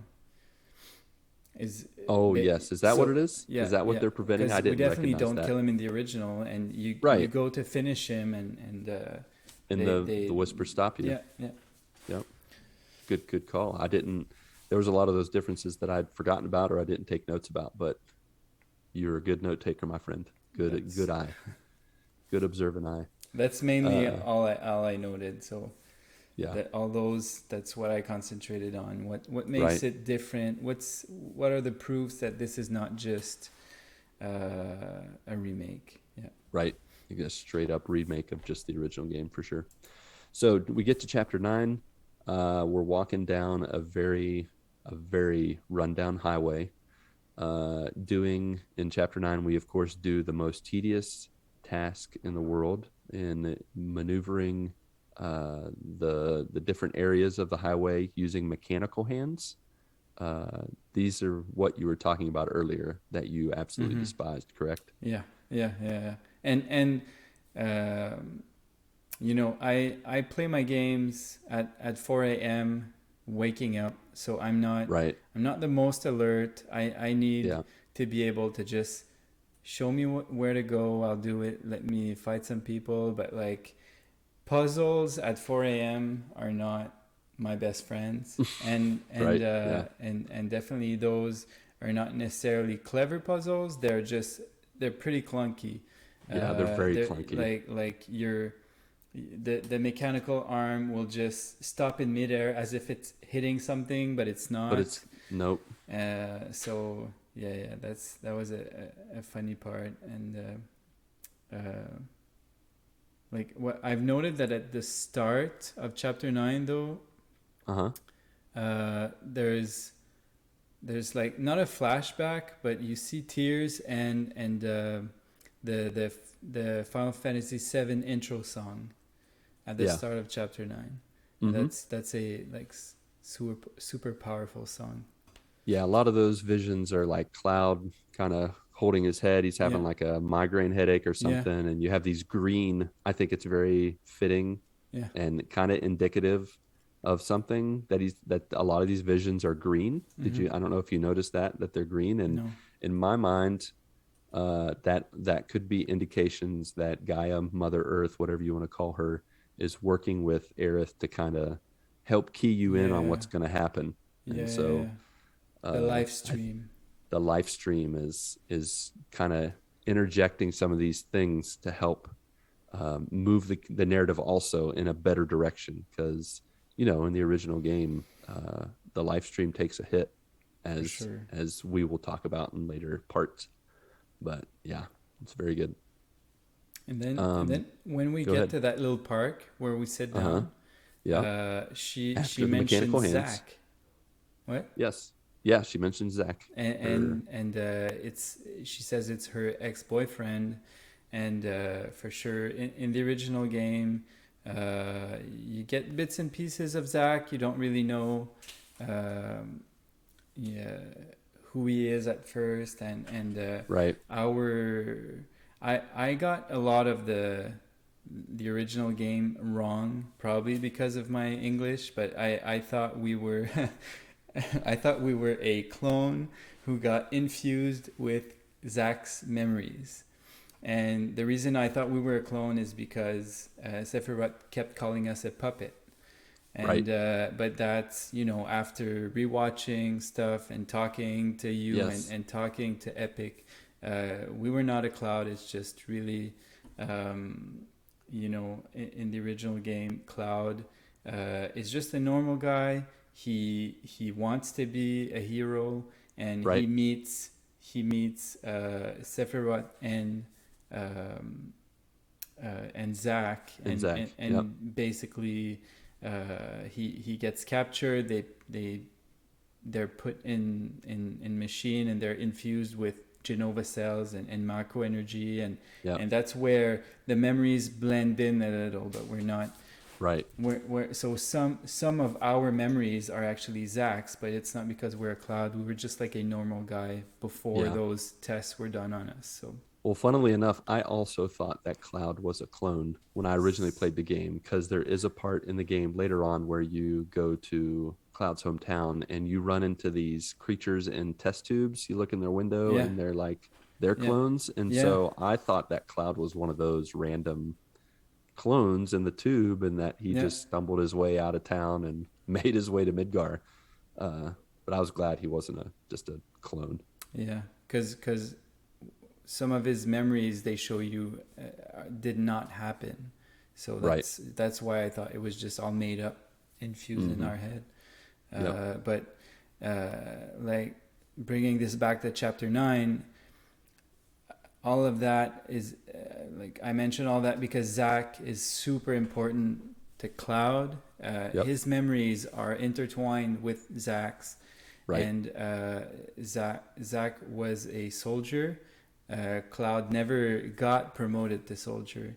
He was working on it. He was like a Padawan. He was a Padawan soldier in training. And so when Aerith mentioned Zach's her ex-boyfriend, that's something I did not know, that they knew each other and they dated.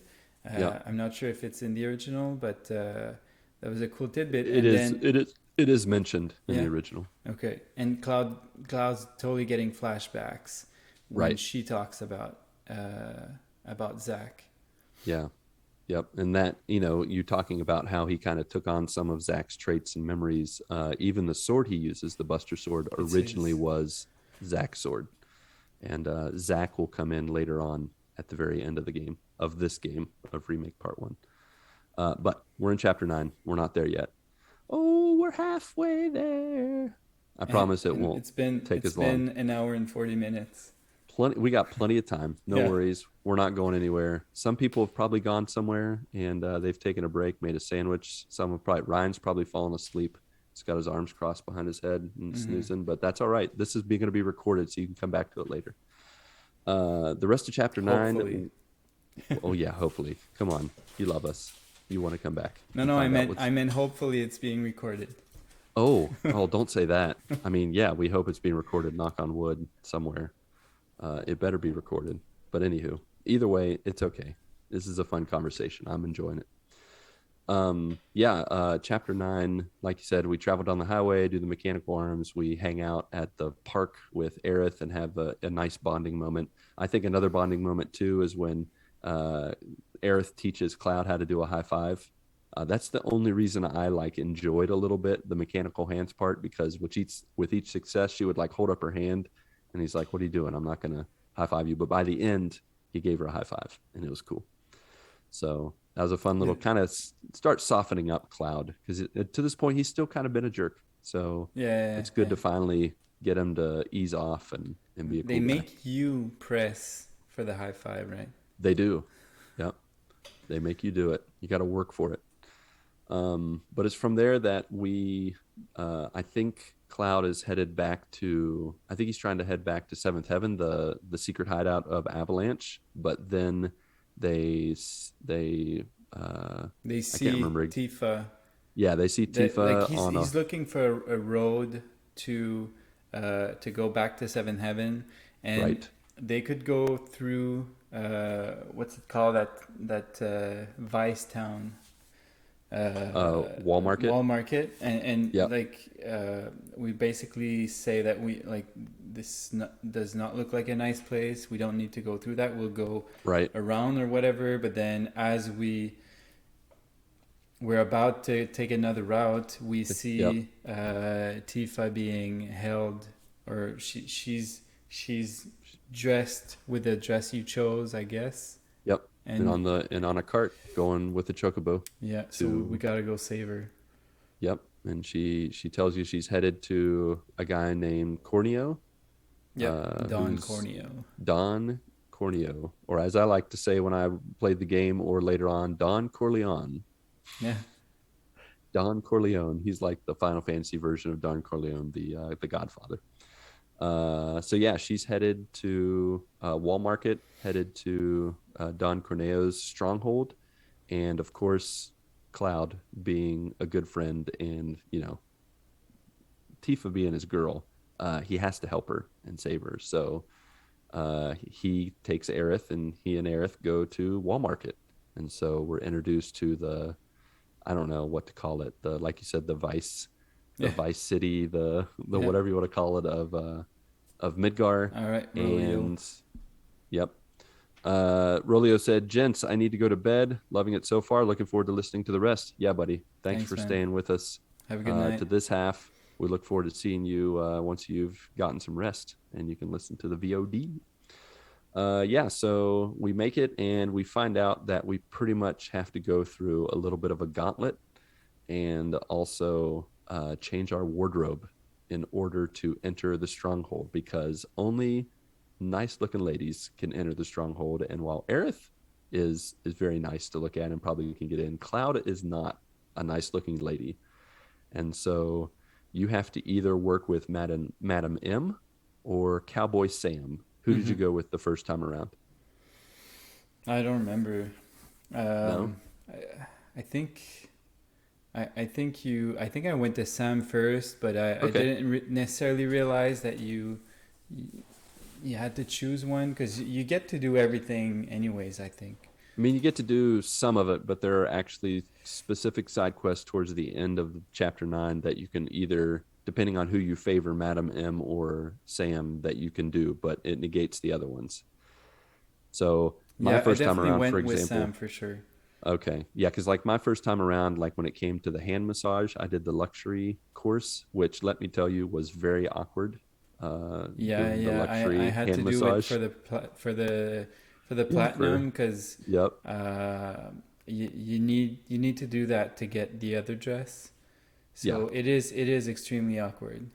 It's extremely awkward. But yeah, I did that. Definitely had headphones on. My kids did not hear or see anything. Yeah, because the sound, it's only a hand massage, so you don't. But it see sounds much, like something else. Yeah.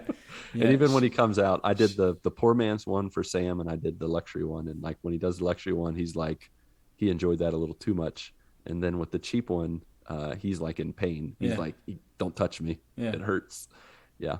It's very awkward. Yeah. With the luxury one, he's like, what? Huh? like Aerith talking, he's like, yeah. He's not listening at all. Yeah, he's totally He's zoned like out. his mind Like, is somewhere else. yeah, definitely. And then during this wall market time, you also do some side quests with Johnny. You do the little squat mini game. What did you think of the squats mini game? Man, those were hard to get the pull-ups platinum. and squats, right? Yeah. It was I at one point I was streaming and I had to stand up like to be more focused. So I have a Had to standing lean desk. forward in the chair. No. I pulled up the standing desk and I was doing it standing up, and okay. it was really hard and Yep. finally did it. But it's it's a cool little tidbit. I remember the squats in the original game for sure. Right, for sure. I'm not sure if there were pull-ups though. I think the pull-ups were added later on. I only remember the squats, but you might be wrong. Maybe some fans out there can correct us if we misquoted, but I'm pretty sure the squats were good. Mm-hmm. They were definitely. I feel like the mini games made more sense. They weren't as clunky, but they were still a little bit, and definitely not easy because they would switch it up. Like you had to fight. You had to do head-to-head battles, squat battles with like three different people with increasing difficulty. Yeah. The squats were definitely easier than the pull-ups. The pull-ups were tough. Yeah. And you can't on. Like there's a timing, and if you can't go too quick or too slow, and right. And if you miss one, as soon as you miss, you're done. So you fall off, so you're trying to go as fast as possible. Right. To beat him, but if you go too fast, he falls. So it's really, and they show you the controls, and as you get into it, they hide the controls. They start to hide it. Yep. Yeah, and it's not like, I think maybe the squats were going circular, but the pull-ups were going figure eight, like triangle. Yeah. So, it made like a figure eight with triangle shapes. Yeah, it was tough. Good stuff. Yep. Then after that, after you do little mini games, you enter a tournament and you fight a bunch of different mini bosses and different characters. But it's topped off by, I think, one of the best boss battles in the game against the mechanized Hell House. Yeah. Which was not a boss in the original Final Fantasy VII. It was just a random encounter that you had once or twice in the I think in the Ghost Train area. Yeah, probably. But now they put it in this tournament, and what an intro! What a fight! And what a difficult battle on hard. I didn't die in the hard playthrough, but it still took me, like I had the edge of my life left, and I just happened to have my limit break at the end of the hard. I definitely died playthrough. I died twice in the hard playthrough against the house because I was trying to power through with Cloud, and I realized that you really need to put everything on Arith because the house got like a switching or rotating elemental block, so you can go with a electricity like is it the binding materia or the elemental materia that you think put so with electricity, with lightning or fire, so you can have an elemental sword, and that's really good usually, but it's no good against that boss. Doesn't work against Hell House. So that ray of judgment, that is such a cool... her laser beam. I mean that's just like your God of War laser beams. You love laser beams. In God of War you had the same move against the Valkyries that you love to use, where you shoot the laser beam. The key to that it was very important. Once you win that, you eventually get to confront Don Corneo, as three beautiful women. Cloud, actually, I don't want to skip ahead. After you do the tournament, you then have to dance at the Honeybee Hotel, Motel, Lounge. I don't remember what it's called. That sure in was a fun little mini game. I heard you. That sure did you was, struggle with that mini game? I did. To get the high score for platinum. It took me a couple of times, and you got it on the first try. I did. I don't know how That's I did it. insane. I mean, and it was a very dynamic, like, it wasn't like Guitar Hero where like just something's going up and down, or like I don't know, Parappa the Rapper or something where it goes across and you just press the buttons. Like there's this Hmm. blue little fairy, whatever, Yeah. flying around, and it goes through the button, and as soon as it matches up with the Yeah. closing on, that's when you hit it. And Yeah. I got it for some reason pretty early on. I did the practice, then did the actual dance, and it was hard somewhat because I wanted to watch the whole cut. It looked like a cutscene. You can't watch it You and can't do it. watch it. You have to Yeah. hit the buttons. And Yeah. so yeah, I And did it. Got you, on the first you try. see the awkwardness in your peripheral view, That is and correct. you Yes, concentrate on what's on the happening. And button I think pressing. my Yeah, mistakes at first was that I was concentrating on the flying sign, and then when yeah, I got it to work is when I was concentrating on that symbol closing down on it. So yeah. it's It had to really close down. easier to time yourself Yeah. um, right with that. And fortunately, it did not take a perfect score. You needed like 18 or 19 on Right. 20 Yeah. You had to get like to get the 80% platinum. again. Yeah, yeah. But yeah, so after that, then they dress up Cloud like a woman, cross dressing. Good times, as we all know from our past lives. I don't know. No, never mind. I'm moving on from that. I'm not going to talk about college or any experiences that are similar to this. Anywho, so you dress up. You have three ladies. You have Tifa, Aerith, Cloud. You enter the stronghold, and you And confront Don Corneo. and how like I don't want to say creepy because it's not really creepy. He's gross. How gross He is is he? Like super gross. Like he's even more gross disgusting. in this one than in the original. Like in the original, I felt like he made insinuations, but they didn't like really capture his just vileness, like his Yeah, grossness. They did it really well in this, and I was yeah, like, ooh, we need to get rid of him. But instead of getting rid of him, he pulls some kind of lever, and you drop down into the sewers, and that begins chapter 10. mm-hmm. We arrive in the sewers. We, our Cloud is escorting his beautiful partners in crime. That's You a just really pretty cool much, boss, right? When you yeah, wake up the from there, you Abzu. yeah, and you I realized that you get different dialogue depending on who you wake up first, Yep. Did you wake up Tifa for also? sure. Well, yeah, me too. But for some reason, I must have died because I realized that you don't get the same lines. The other time I did it by mistake the other way around, and you don't get the Yeah. same dialogue. Like Right. you get more with the person you wake up first. Yep. Yeah, it was a cool fight. You have to move out of the way for, different like sewage coming through and all this Mm-hmm. other stuff that happens. But yeah, it's really fun. And you just, you go through the sewers, you fight different enemies, and eventually make your way to the train graveyard, which is, I mean, I think from the original game, pretty infamous, pretty fun. It wasn't nearly as in depth as it is in the remake. But here in chapter 11, as you get to the graveyard, you don't have to fight just one boss, you fight two bosses. You fight the ghoul, Yeah. which I found it could be kind of a tough boss battle because your physical stuff hardly ever worked on him. Most of the time, you had to use magic. And then the second boss battle is Eligor, which is pretty much a guy riding a wheeled horse, like totally. Hey, Infinity Bros subscribe at Hey, tier what's one. up? Thank you so much. Nice. Yo, what's up, Infinity Bro? Isaac, thanks for joining us, man. Lurking, but wanted to come say hi. We appreciate the lurk and the hello. Amazing. We are currently in the train graveyard, just so you know. But yeah, what did you think of chapter 11 in the train graveyard there, Kris? Any thoughts on it? Um,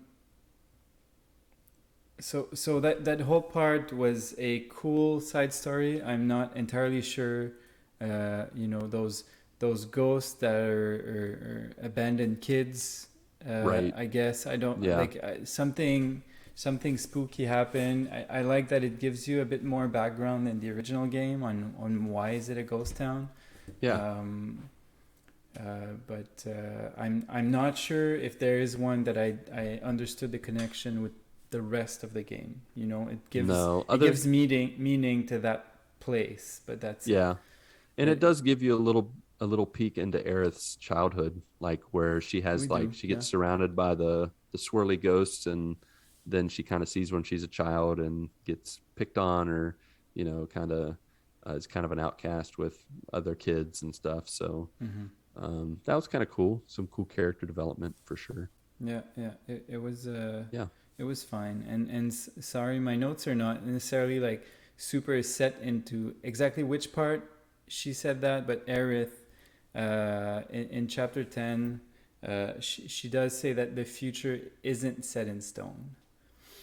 That's an important idea, for sure. Because she says that, you know, the whispers are trying to bring you back on track, but trying to guide. It's not necessarily. She's opening up to maybe trying to be able to walk away from that path. Right. Yep. But then that leads to chapter 12, which leads us right into a very heartbreaking, very well-known, I almost say, like, for me, from what I remember the original game, chapter 12, which wasn't chapter 12 in the original game, but this is the collapse of Sector 7 when Shinra is knocking down a support tower to the plate above, which is the suburbs, the rich, the middle class people, and they're making it so that plate falls on top of the Sector 7 slums. This is in the original game, and a very emotional, even from just reading text and going through the battles and you know the stuff that happens.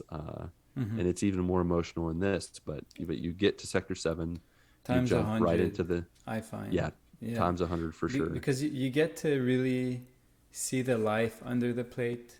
You get to see what's happening. You meet people, and it's more heartbreaking to see it perish for sure. Yep. And so you're fighting your way through. You're trying to save people and help, but with each turn, as you try to stay on the ground level, the whispers are preventing you, and you actually have to fight the whispers. I think this is the first time you really fight them. They're no, you fought them earlier in Seventh Heaven when Jessie gets hurt. You do fight them a little bit there.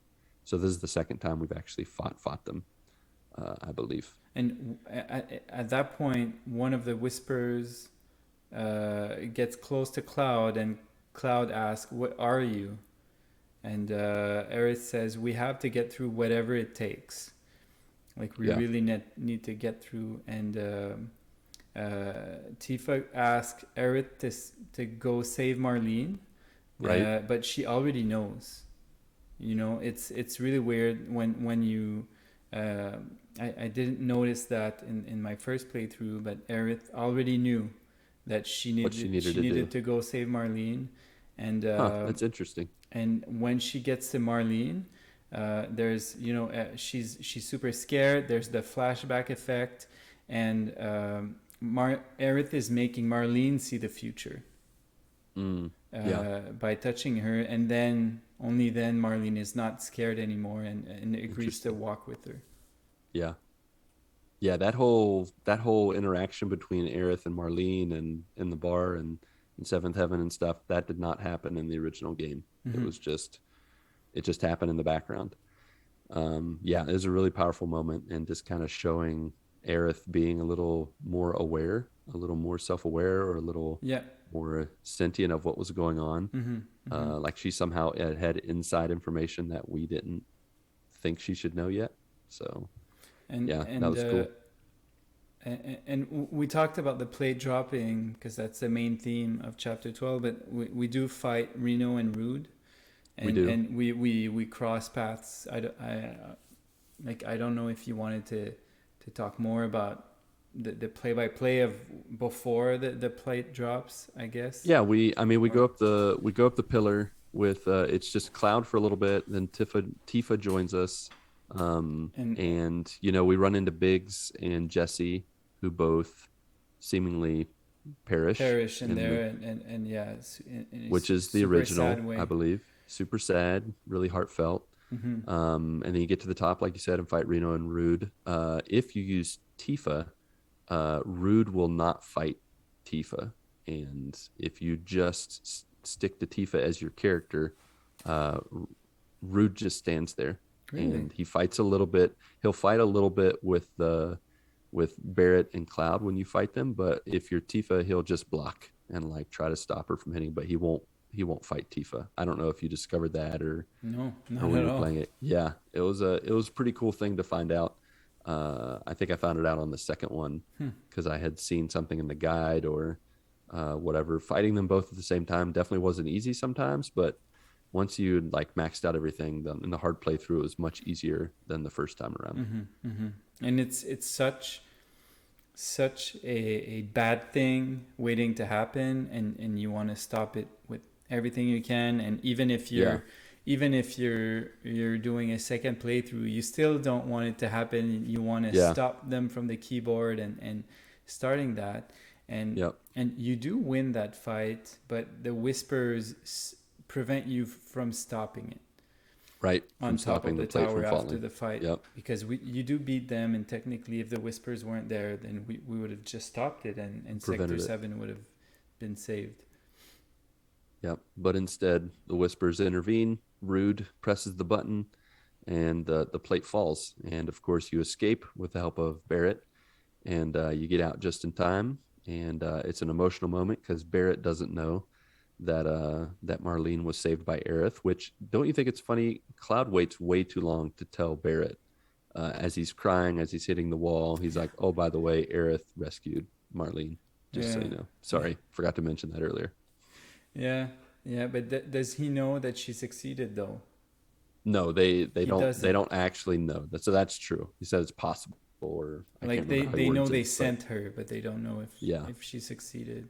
Yeah, but still such a huge moment because so many, like 50,000 people were seemingly killed, or a lot of people, thousands of people crushed under it. Yeah, and he's punching concrete.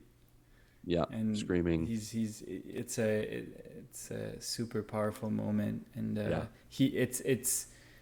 it's conveyed through Barrett the best way and the heaviest way for sure, because of Marlene and everything he's trying to save. He's not trying to destroy everything. Yep. And then the next chapter 13, is kind of like chapter 4, a new story, new side story, new experience. You discover an underground Shinra lab. You explore mainly as Barrett. You shoot lots of boxes and rocks. You only fight a little bit. You actually don't fight really at all with Cloud. You just fight as Barrett, and then later Tifa joins the fight. When you fight the failed experiment at the bottom, a bunch of creepy, pretty much failed clones or failed soldiers that were made by Shinra. But we don't see much because the whispers prevent us from seeing more experiments. As soon as we're going to see more, and it's like, nope, you can't see that. And the whispers come and just blow you right out of the underground lab. It's like, all right, it's that easy. Just blow you up the steps and out. But yeah, that was that was cool little battles and a different side of the thing, giving original side stories that were good. So after that, in chapter 14, we return to Aerith's mom's house. We have opportunities to do some random side quests to kind of wrap things up, and then at the end of that evening, you can have one of 3 emotional chats with someone, either Tifa, Barrett, or Aerith. So I imagine your side character was Tifa. Yep, for sure. Me too. And she says something in my original playthrough, or my first playthrough. I can't say original because it's confusing with the original game, but I mean in my first playthrough of the remake, and I'm curious to see what it's tied to, because if in your first playthrough you do all the side quests, does that automatically give you Tifa? So from what I read, the side quest for both Tifa, so chapter 3, if you do all the side quests, that gives you positive, a positive relationship with Tifa. There are other moments where she asks you questions like whether you give her the flower or not that Aerith gave you, or I'm trying to remember some of the other factors that play into it for Tifa or Aerith, or even Barrett. Like I think both times I played my original and my hard playthrough, I got Tifa both times, and actually the second time I was trying to get Aerith because I wanted to see it naturally. I went back and watched it on YouTube, both Aerith's and Barrett's, but I don't exactly know what went into the way I did it was to the first one you do everything so you get the best dresses. So my first playthrough, I got Tifa there, and I tried to complete as much stuff as possible, and it took me really long, like 60 hours for just my first playthrough, and then I did a cleanup and a second run of just doing partial chapters to get a second set of dresses. But my hard playthrough, I had to on purpose do the least amount of side quests as possible. So that kind of hurt. I didn't really like skipping the side quests, even though I know I'd already done them all before. I don't need to do it again. But I still was like, can I do 1, 2? I was like, no, I don't have time for this. I got to move on. Well, actually, if you you're do hard any, playthrough, you don't get some dresses. Exactly. Like I was going, it wasn't even a question of time. You need to do no side quest to get the bad in order to dress. Get the bad dress. And I thought it was because of that I got Barrett in that talk. But I did that and I didn't get Barrett. Yeah, I don't know. Yeah, I want to say actually for the bad dresses, I did that as like a half playthrough. Yeah. Like I just did so I never got to the Barrett, the part where a side character, you have your little midnight meeting with the side character. But that was a nice little touch. I like that. That was kind of like I feel like it was a call out to the Golden Saucer, where you could go on a date with a few different characters, and so that was cool. And then during that chapter, which you already said is very long, if you want to do all the side quests, like you fight a Tonberry, which rocked me a couple times in the hard playthrough, I think both playthroughs. Tonberries are the worst. Do they appear in the haunted house? I think so. 3 of them. Yeah. And that's what messed me up in the hard mode. I died twice because they would get to me, and then basically you had I was using Arith a lot, and I would save Cloud fully with full ABP, so I could revive ATB. Yeah, ATB. So that as soon as those Tonberries would come up, I could do something powerful and walk them all out, and then get back to her. Because they can kill you instantly. So yeah, one hit kill from the Tonberries. Yeah, they're like just little frogmen with cloaks. Yeah, they were like in the hard playthrough. Yeah, that was tough when the Hell House would throw out a Tonberry or 2 or 3. You had to rock them fast if you wanted to survive. Yeah. But yeah, so that was also during chapter 14. You have the pull-ups, like we already talked about, that were really tough. You do also get a side story about Leslie, Don Corneo's right-hand man. So you get a little backstory about how he fell in love with one of Don Corneo's girls and actually helped her escape, but he still had to stay, and he was hoping to find her. He was recovering his necklace from a troll monster that you had to face down, and then you fight I think you fight Abzu one more time, right? Yeah. At this point. And really cool connection, and you kind of see, like, he's not entirely bad in chapter 9. He's kind of trying to tell you to stay away because those are bad people, and he's being somewhat nice to you, and you kind of explore him more and see that he's totally on your side. He's a good guy. Yep, for sure. And then from there, you're in the final stretch, like the last few chapters of the game, and you climb a big wall, and you're on your way to rescue Aerith, who got captured, which we didn't mention in the cutscene with Marlene. After you save Marlene, after Aerith saves Marlene, she gets captured by the Turks, and you're introduced to, I can't remember the guy's name with the little dot on his forehead. His name's eluding me right now. Yeah, but me too, sorry. he's the leader of the Turks, Turks captain, whatever his name is. So you, after meeting at the house, doing a bunch of side quests, Tifa and Barrett and Cloud all agree we got to save Aerith and take down Shinra. And so you climb the plate. Chapter 15, you fight through a bunch of Shinra soldiers, and then you fight a flying mech called a Valkyrie, pretty much. Which wasn't too bad. It was like a helicopter type mech that just zapped you with electricity and stuff. In the hard playthrough, I used the elemental materia and disconnected it to electricity, and it made it pretty laughable how easy it was. Did you have anything to note about Chapter 15? It's pretty straightforward, I don't think.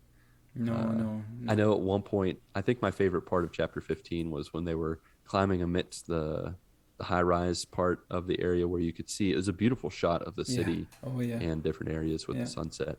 But at one point, Barrett's like, man, if you fall here, you'll be like, whoa. Like he makes some kind of joke about if they fall and hit the ground, they'll splat. It made me giggle. I remember that part. Yeah. And for some reason, that huge shot was on PS4. I did not play the PS5 version, but it was somewhat pixelated, and like the huge shot of Midgar that you're talking about. So I saw it as like a throwback to the original when they had those pre-rendered backgrounds. Oh, I can see that. It did not look as if they that was pixelated by mistake. It looked the same kind of feel as those. Yeah, and it was quite really possible. Cool. That's a good grab, good eye.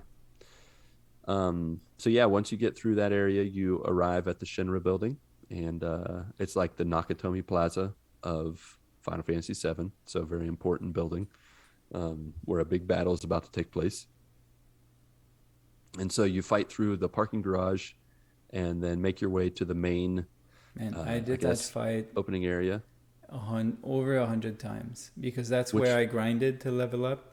Chapter 16 start. Did you? Yeah. Okay. Yeah, those first. That's where you get the most AP and I XP didn't know that for sure. So I would do it. I don't remember grinding anywhere. No. I don't think. No. I mean, other than no, there was a little grinding I did actually in the VR simulators. In the Shinra that was VR another simulator, spot you could grind. It was supposedly quick, so yeah, you did a lot of battling in the parking garage. Interesting. Mine was like not as quick, but still pretty quick, but free. Right. That was basically I tried to get the hardest fight in the game. That's in Chapter 17 simulator, right?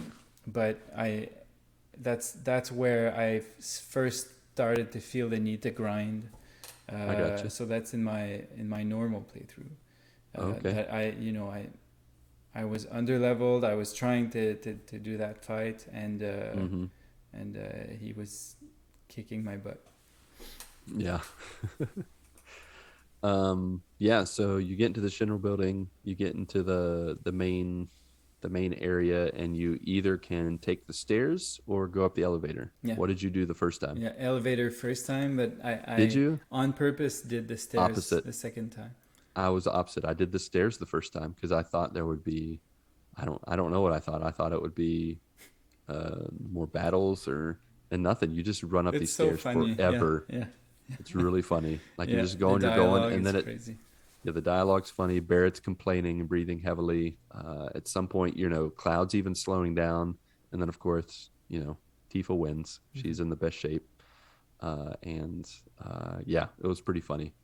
And then with the elevator, it just stopped at a few floors. You fought some guys. Yeah, it was quicker and pretty easy fights. Very easy fights. Still, the phone call, pretty funny. Like were super obvious with, you know, a like 6 foot tall sword and some guy, you know, you come in, you see you see enemies or soldiers.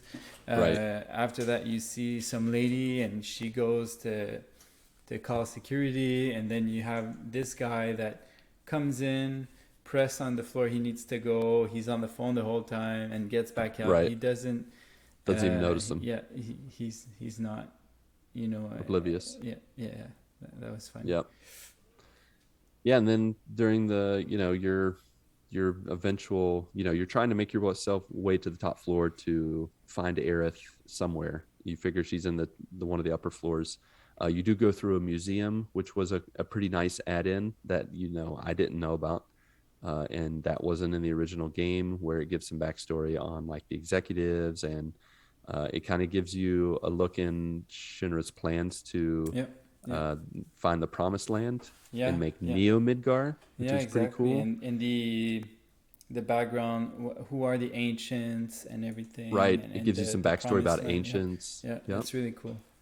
But then it's during that museum like hologram about the ancients that you also get a vision for Midgar's destruction at the hand of Sephiroth, where this is where they really introduce the fact that he is the villain of Final Fantasy VII. Mm-hmm.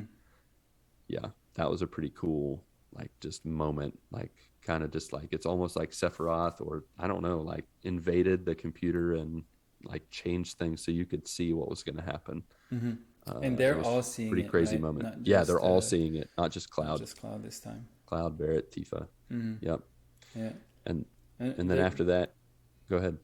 There's some good cutscenes I find in Chapter 16 where you get to see the directors and how they are, and and the Reeve is like the only nice one, and you really feel for him. He's not sleeping. His secretary is like, you should sleep, and he's got, like, as you said, thousands of people who died, and the plate came down, so he's just working 24/7 to try to help out, and he's against all of that, so that's cool. And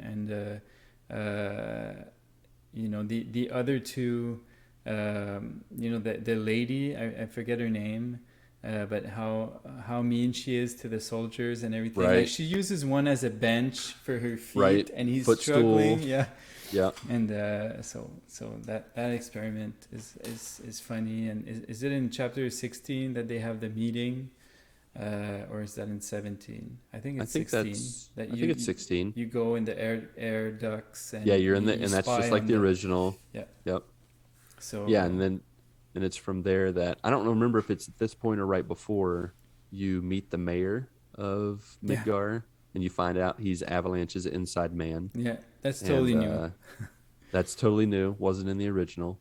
But then it's after that, that I think you go to you spy on the meeting, and then you track down and follow Hojo, and you learn a little bit more about Shinra's plans to build Neo Midgard in the Promised Land, and that supposedly, you know, there's unlimited Mako and and Arith is the one who's going to guide them to this Promised Land.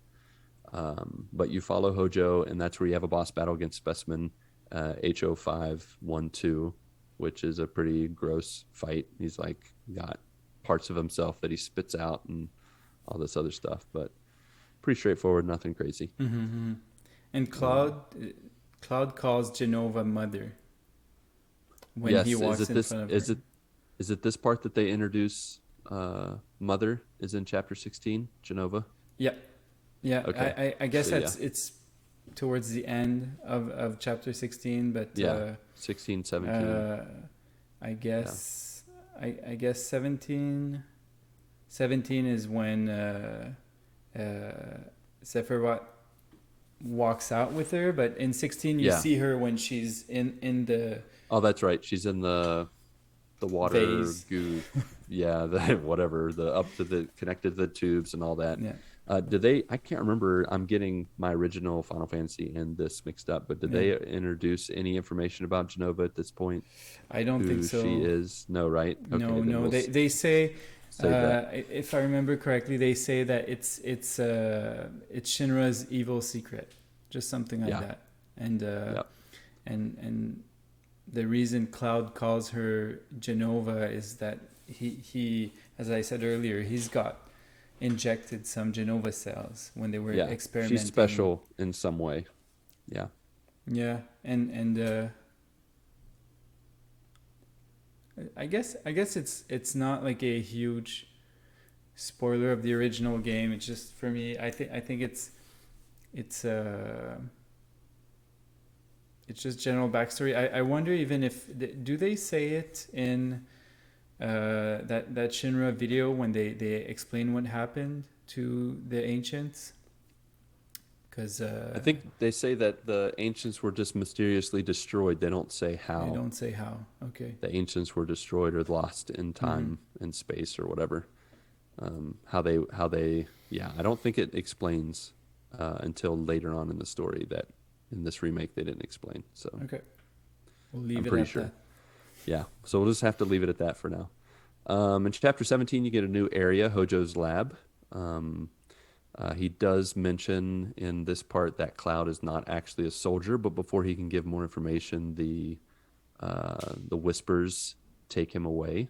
And it's during this time that we get to meet a main character that surely will be playable in part 2, Red 13, who is a dog lion, indigenous dog lion. Yeah. That Aerith gives the ability to talk in the game, which I thought was interesting. He didn't seem like he could talk at first. He just growled at them and was very hostile, and then Aerith like touches his head and he's like, well, hello there. Yeah, like, super like elegant speaker. Yeah, super elegant. I really like their voice choice of him, like not just making him like sound like I don't know, like a character from Thundercats or something. He had a very proper way of speaking.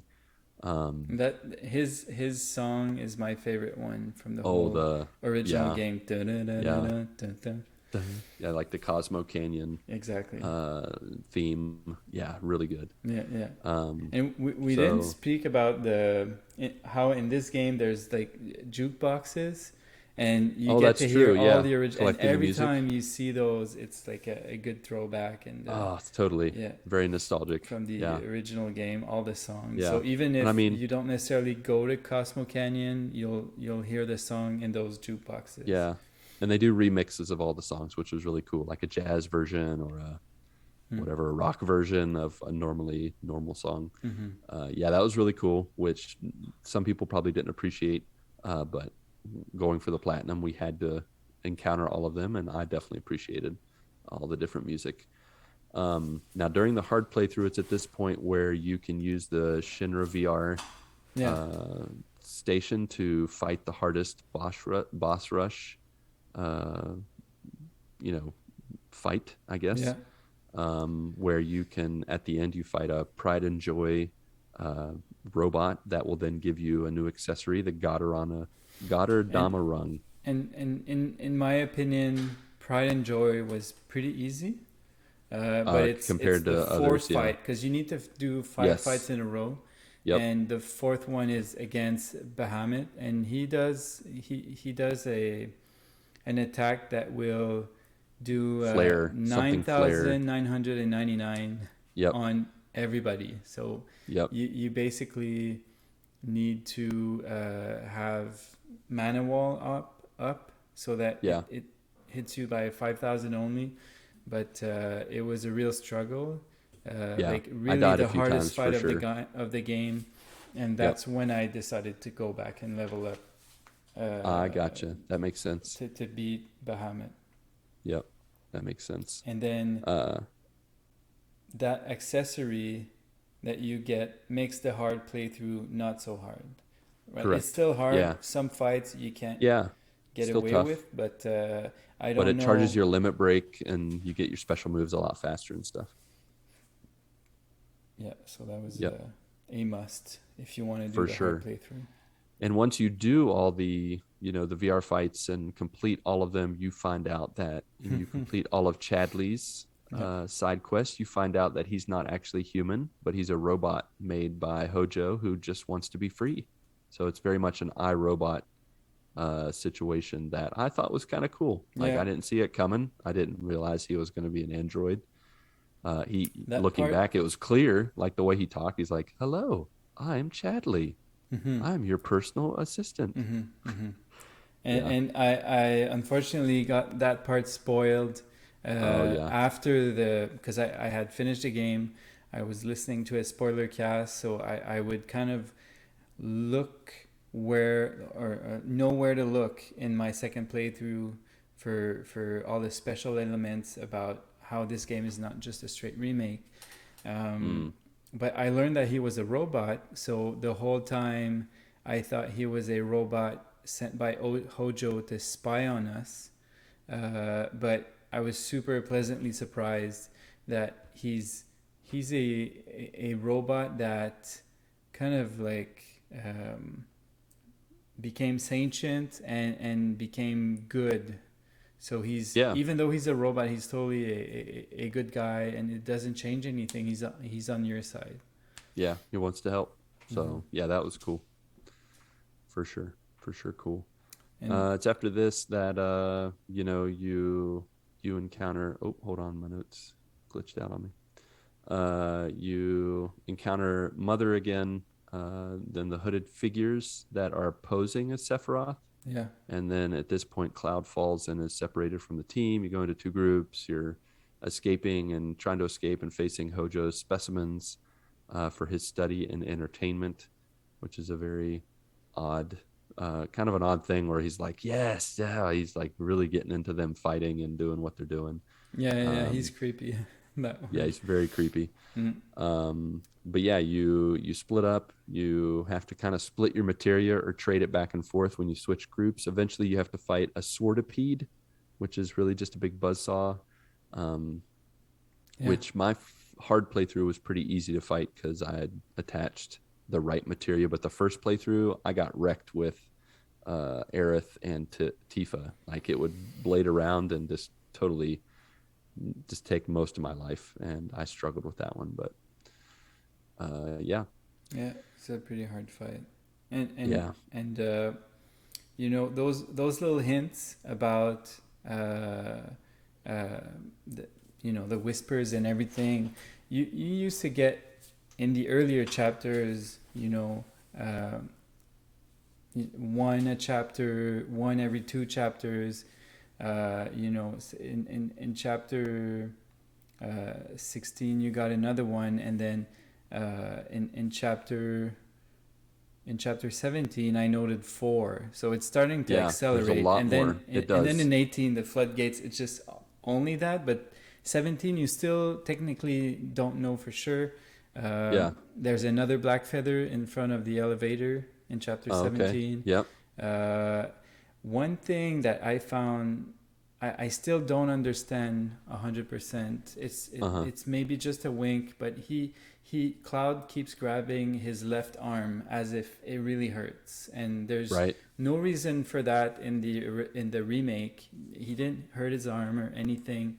It's like when those flashback happen, when you see that visual effect, he grabs his arm and it's really hurting, and it's only in Advent Children that he's starting to have geostigma, and that arm is not going well at all because of the geostigma, which is a disease or whatever. Brought on by the infusing of Genova's cells and all that stuff.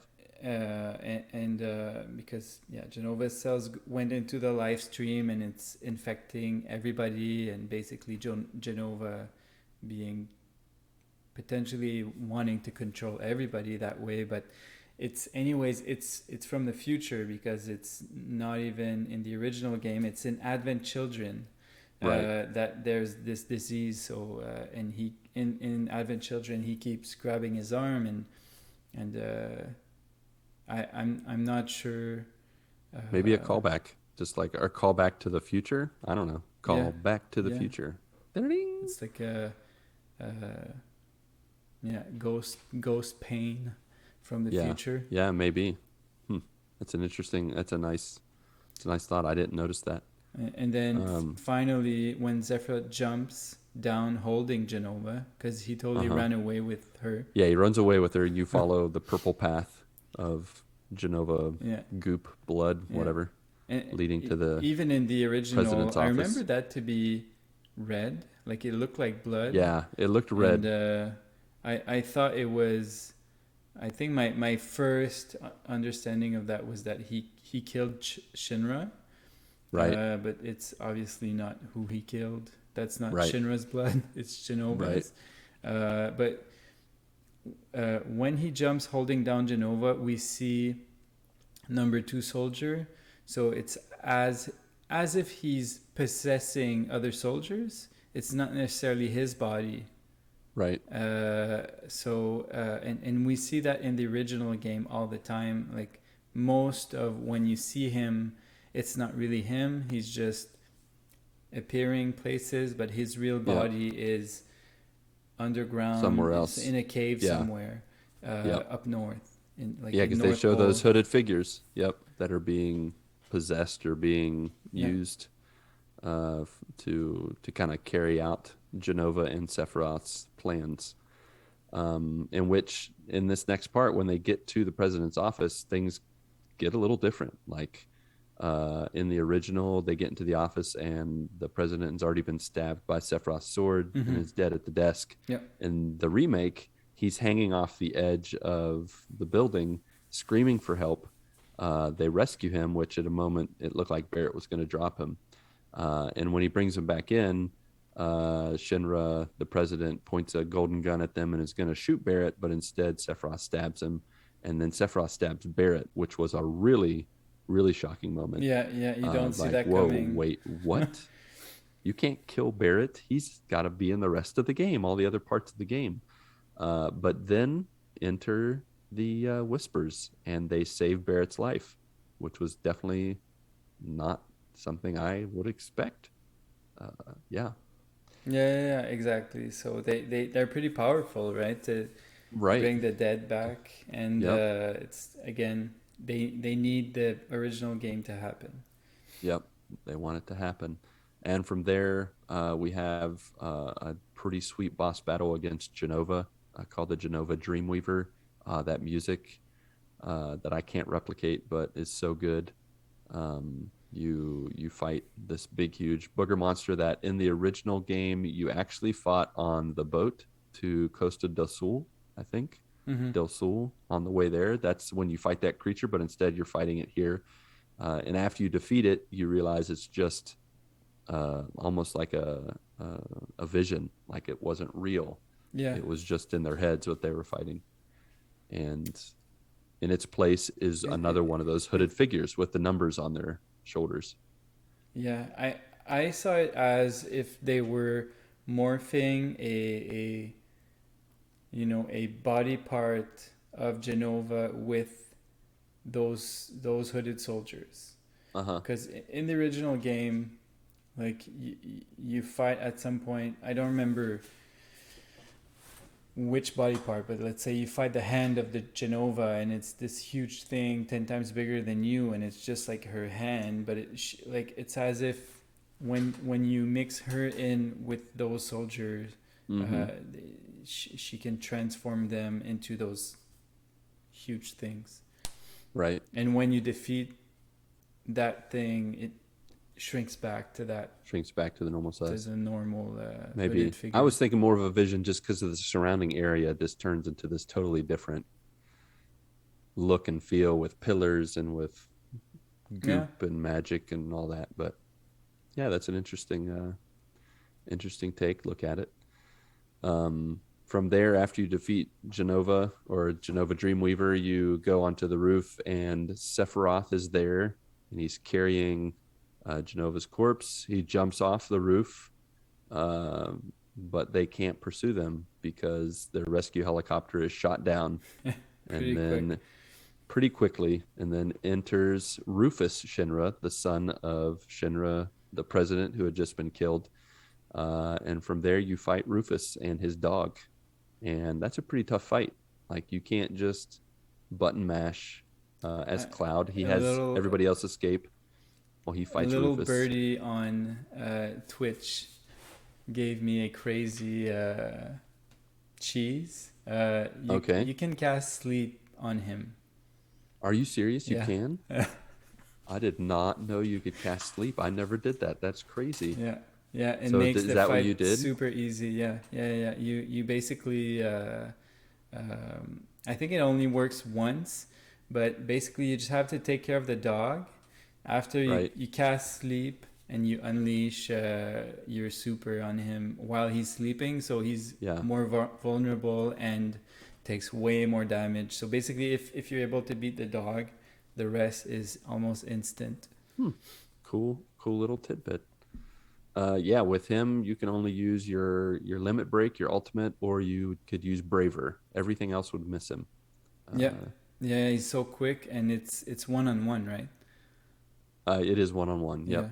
Once you and get rid of the what a dog. cool move when he throws coins and shoots at them, and it's like a Yes. huge beam of fire. Laser Yeah, beams. He's using your laser beams yeah, against you, yeah. Chris. It's He's really cool. definitely a good rival. It's really cool. After fighting him, he escapes, and then Cloud almost falls, but then Tifa rescues him, of course.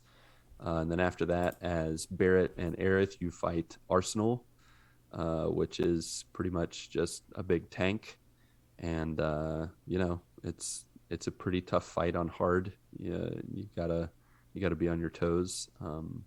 But a pretty fun fight with two very unlikely characters to fight together, Aerith and Barrett. I Yeah, never imagined I would yeah, be that's so fighting cool. Yeah, with just them, but it's pretty cool. And then the cutscene after you defeat Arsenal is pretty funny, where Heidegger, the vice president, is like, "Who are you?" And Barrett's like, "Avalanche," and then Aerith's like, "Local florist," and then Red 13's like, "Lab rat," and they just it's like I don't know, it's like Power Rangers or some yeah, silly, like they're just like, "This is my superhero name." Like, it's really funny. And then before they could get shot by Shinra, Cloud enters with the sweet motorcycle yeah. that was in the lobby. Tifa's driving the pickup truck, and they escape the Shinra building and are on their way out of Midgar, chasing down or escaping, and then also trying to chase down Sephiroth. And And then we come, that second fight on the motorcycle yeah, is actually the only one in the original game, and that right, gave me trouble. Like the boss, the motorball. I don't Yes. remember the name, but yeah, But that yeah, when you're rolling escaping Shinra boss. at the beginning of chapter 18 and you're fighting, yeah, the with on the motorcycle. I That almost died in that also. It was pretty man, fun, but I I almost died. did die Oh, like did at you? least twice, and on hard I just skipped it. I was like, if I died on normal, I'm not doing Yeah, this fight on not even hard. touching. I did They the give you same an thing. option to Totally skip. skipped it. Yep. Yep. Yeah, that was very merciful of them. I'm glad they did that. Now at this point in the original game, this is the end of your time in Midgar, and you leave and you go on to continue the story. But in the remake, they throw us a curveball. After we get to the edge of the city, Sephiroth appears, and he opens up a portal and invites them to follow. Mm-hmm.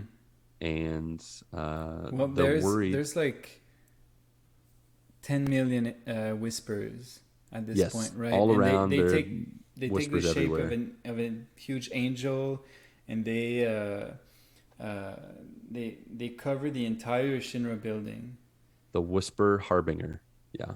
and But the group enters the portal to face this harbinger because they want to choose their destiny, and they don't want the visions that they've been seeing of the future to come true. They don't want Gaia to be destroyed. They feel like Sephiroth and Genova are gonna cause havoc, and so they follow Sephiroth into the portal, and that's where they encounter the giant yeah, whisper monster. yeah, right. But before they enter that, there's like a huge storm of whispers, Oh, that's right. and Yeah. they cover the whole Shinra building. The people, like the directors inside of that building, are Yeah. not sure what They don't see what anything. is, They can't see it. and Yeah. even Zack sees that, like he sees Right. a huge the same shape of whispers. He sees it too, and I think is that the first time you see Zack alive in the remake? I believe so. Yeah. He appears there, and for people who played the original, he's supposed to be dead. So that's, you don't know what's going on. When we saw him, I totally had chills. Especially, you know, playing Crisis Core, you get extremely attached to him. Again with the black feathers, and Aerith doesn't know what she asks, like, what are they doing? I don't know.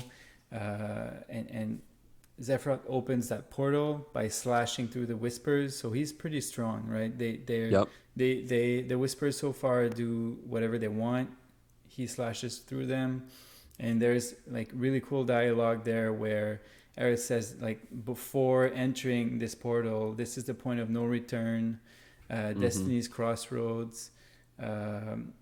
Cloud says, why did you stop me then? And she's like, I'm not really sure. Tifa asks, what will we find on the other side? And Aerith says, freedom. So finally, freedom from the whispers, freedom from anybody trying to control our destiny. Tell us what to do. If we succeed, that's what's going to happen. And do all the flashback from basically the end of the original game, they happen there, right? Or is it after you fight? No, you have to fight the whispers first. Okay. They fight the whispers, the Harbinger, which is the huge whisper creature that's pretty much trying to defend the original timeline. Yeah. Pretty much what we're encountering right now in the game is a Nexus event. If anybody's watched Loki, it's a huge Nexus event. And that's why you're kind of seeing, you know, you talked about all the whispers surrounding the Shinra building, and Zack in another time period seeing the whispers collected as well. They're trying to defend the timeline, how the destiny should go from Sephiroth, and I think from the group, the heroes. And so you fight them. You fight the whispers. They take the form of three characters, one with a sword, one with a gun, and one with fists.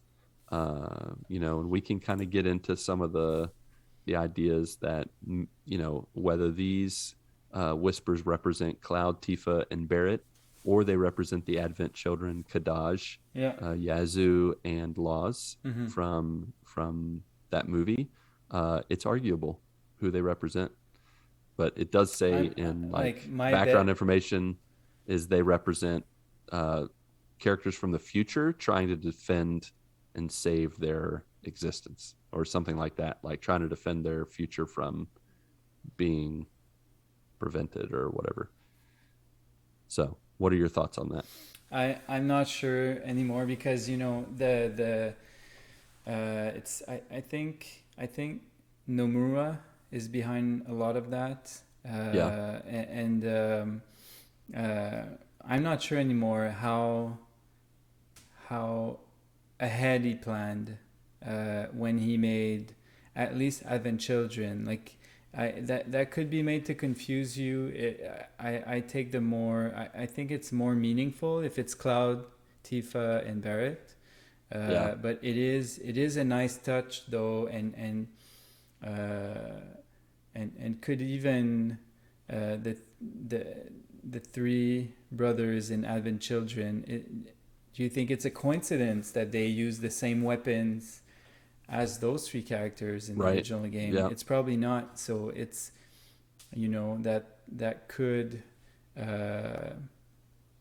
they could all be related. It's maybe not one or the other, but one and the other. Possibly. Yep, for sure. So there's other stuff like within it, like when you read, like, not the codec, but the background information and when you the assessment material and scan them and whatever, it gives more information that could point towards one or the other. I read that and I was still confused. My gut is telling me that it would be more meaningful if it's Cloud, Barrett, and Tifa. because not everybody watch Advent Children. Right. But I wouldn't put it past them for sure. Yeah.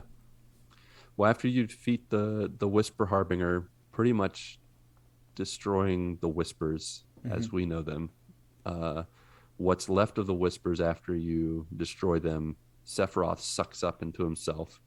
And in the midst of this, you also, like you talked about, you have the random memories showing up in the final phase. Aerith holding materia, seemingly getting hurt, a meteorite hurtling toward Midgar, Red 13 witnessing a dire future. Like, you have all these things showing up in visions in their head upon them destroying the Whispers.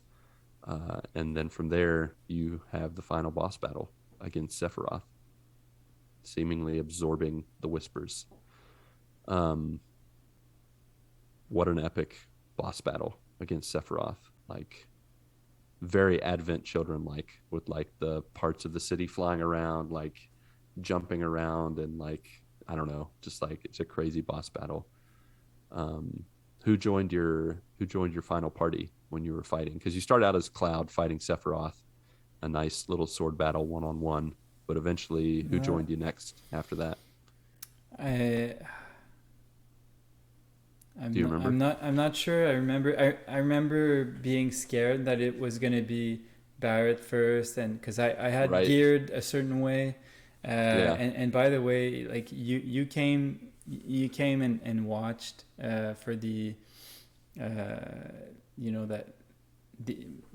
that portion, the end game. The final part. You were there with me, so you were there like for the first few hours and for the last few, and that. Oh, of course. That made it so cool. Wouldn't miss it. Yeah. And so yeah, I remember being lucky and pleasantly surprised that I think like my go-to would have been Tifa and Aerith being the healer. Those were the two that showed up for me. Mm-hmm. Yep. And then Barrett and Labrat, Red 13, show up right at the end. And so you defeat Sephiroth in an epic battle. And then he makes one final offer to join forces with Cloud. And he tells him that Cloud has 7 seconds left. Yeah. What will he do with the time? That's funny. What do you think of the 7 seconds? I'm not smart enough for that. So it's Final Fantasy VII. We can't really talk about it because the hypothesis is that it's connected to the big event later on. Really? We don't want to spoil. Yeah. All right, let's take this offline. And so we're going to have to take it offline. We'll talk about the 7 seconds later. I think when I first heard it, I thought it was just like I don't know, it's Final Fantasy VII. So you have 7 seconds. That's all I thought. But there's something else afoot, but we can't really talk about it without giving away pretty big information for later on. Yeah. So is it something that takes 7 seconds in the original game? Yeah. When something is initiated to when something is... Yeah, I know what you mean. The deal is sealed, I guess. It takes 7 seconds. So, yeah. So from there, they show Zack. He's reintroduced. He survives where he was supposed to die in his last stand. He brings a beat up Cloud with him to Midgar. And then their paths cross as Aerith and Cloud, from the characters that we've been playing for most of the game, when they're walking out of Midgar, Zack and Cloud are from another timeline are going past each other. And in a really cool cutscene, we know it's an alternate timeline with Zack because when a picture of a military dog passes by, it's a different dog than in the time period that we're in. Yeah. So it's a different place. Mm-hmm. And they've played with this idea in past Final Fantasies, particularly Final Fantasy VIII, where there's alternate almost realities or universes where you play as two sets of people. In Final Fantasy VIII, which we're not going to get into that. We don't have time for that. So it It reveals things like Biggs is actually alive. Yeah. Showing that the future is not set; it's no longer fixed. You've now altered destiny by destroying the Whispers, and but the thing that's remained the same is Sephiroth and Jenova have to be stopped again. And then at the end it says the unknown journey lays ahead. So, and then that's the end. So, why do you think Sephiroth needed us or needed Cloud? You know, that at first, some people think it's because he tricked us into killing the Harbinger or the Right, the Harbinger. The one thing I think they tricked, that Sephiroth tricked the group by showing them kind of pieces of the future without them knowing that they actually succeed and save the world. I really think he tricked them into destroying the one thing that was stopping him from taking a new path to succeed. So that kind of signified in the fact that once they destroyed the Whispers, he absorbed them and became even more powerful. Even though he lost, I mean, did he really lose? Because when you beat him in the boss battle, it goes to just Cloud and Sephiroth on a moon or something where it shows like a galaxy of like multicolored whatever cluster of stars. And he tries to do a super powerful move from the original game. Exo Slice or something like that. I don't remember what it is, but and Sephiroth is like whatever. Like it's like nothing to him. He's like, all right, way too powerful. See you later. He's absorbed. I think he's absorbed the Harbinger or the Whispers, and now he's even more powerful. But he tricked them into destroying destiny, and so I'm still a bit skeptic about that. That would totally make sense, but I still have a feeling that maybe he was powerful enough to defeat them on their own. So needing, I think he may still need Cloud for something else. Like we may have not seen it you might yet, be right. But we'll see. But it definitely made it easier for him to accomplish new things by not having the Whispers around to interrupt things. I really think that he's going to be so OP in part 2 that I don't think that the party or the group of characters that, we're going to have more characters they're going to introduce, but that group, that original OG Final Fantasy VII group, they're not going to be able to beat him. And it's going to be Zack surviving. That's going to be the wild card. That somehow Zack is going to, I don't know how they're going to merge people or how he's going to help on his end, but something's going to happen with Zack, and somehow his unplanned survival that I don't think Sephiroth could foresee by doing what he did. He did it so that he could succeed, but he didn't see that in him helping them destroy destiny that he would help Zack survive. And Zack is somehow going to help bring down Sephiroth's downfall. That's what I think. That's like kind of like my suspicion or my guess of what's going to happen by part 2, part 3, whatever down the road, whenever this game brings itself to the ending of this remake. So one thing I forgot to say is that in that part where you see that Zack survives, this is such a powerful moment, because in Crisis Core, the whole game you get super attached to Zack, and he's a totally awesome dude, and the ending. So spoiler alert for Crisis Core, a PSP but game, none of you are gonna play, so it's fine. Anyways, I spoiled it earlier. Anyways, he dies at the end, but the way he dies is super. It feels like it's in your hands, right? They throw a bunch of soldiers at you, and you can fight, and if if you don't let go, you can probably kill 100 of them. It's as if, let's say, in the remake, they kept sending you weak soldiers, but you have no potions, no healing, and you can keep going to eventually die. But if you're playing well, you can make him survive longer, and you're really trying for many minutes to try, you don't want him to die, and he eventually they get you, but it's not a set amount of time, and it for some reason that made it super sad when you do run out of health finally. And seeing him survive that fight, because you see the exact, shot for shot, they redid, just looking better, but it's the exact same scene. Wow. Because they had some pretty nice cutscenes back on the PSP. Yeah. And you see, hundreds of soldiers in the desert pointing their guns at him, and he's like, "Here we go," and he fights them one by one. But it's the exact same thing, but even he looks surprised that he made it through that fight. Yeah. And that's so cool, and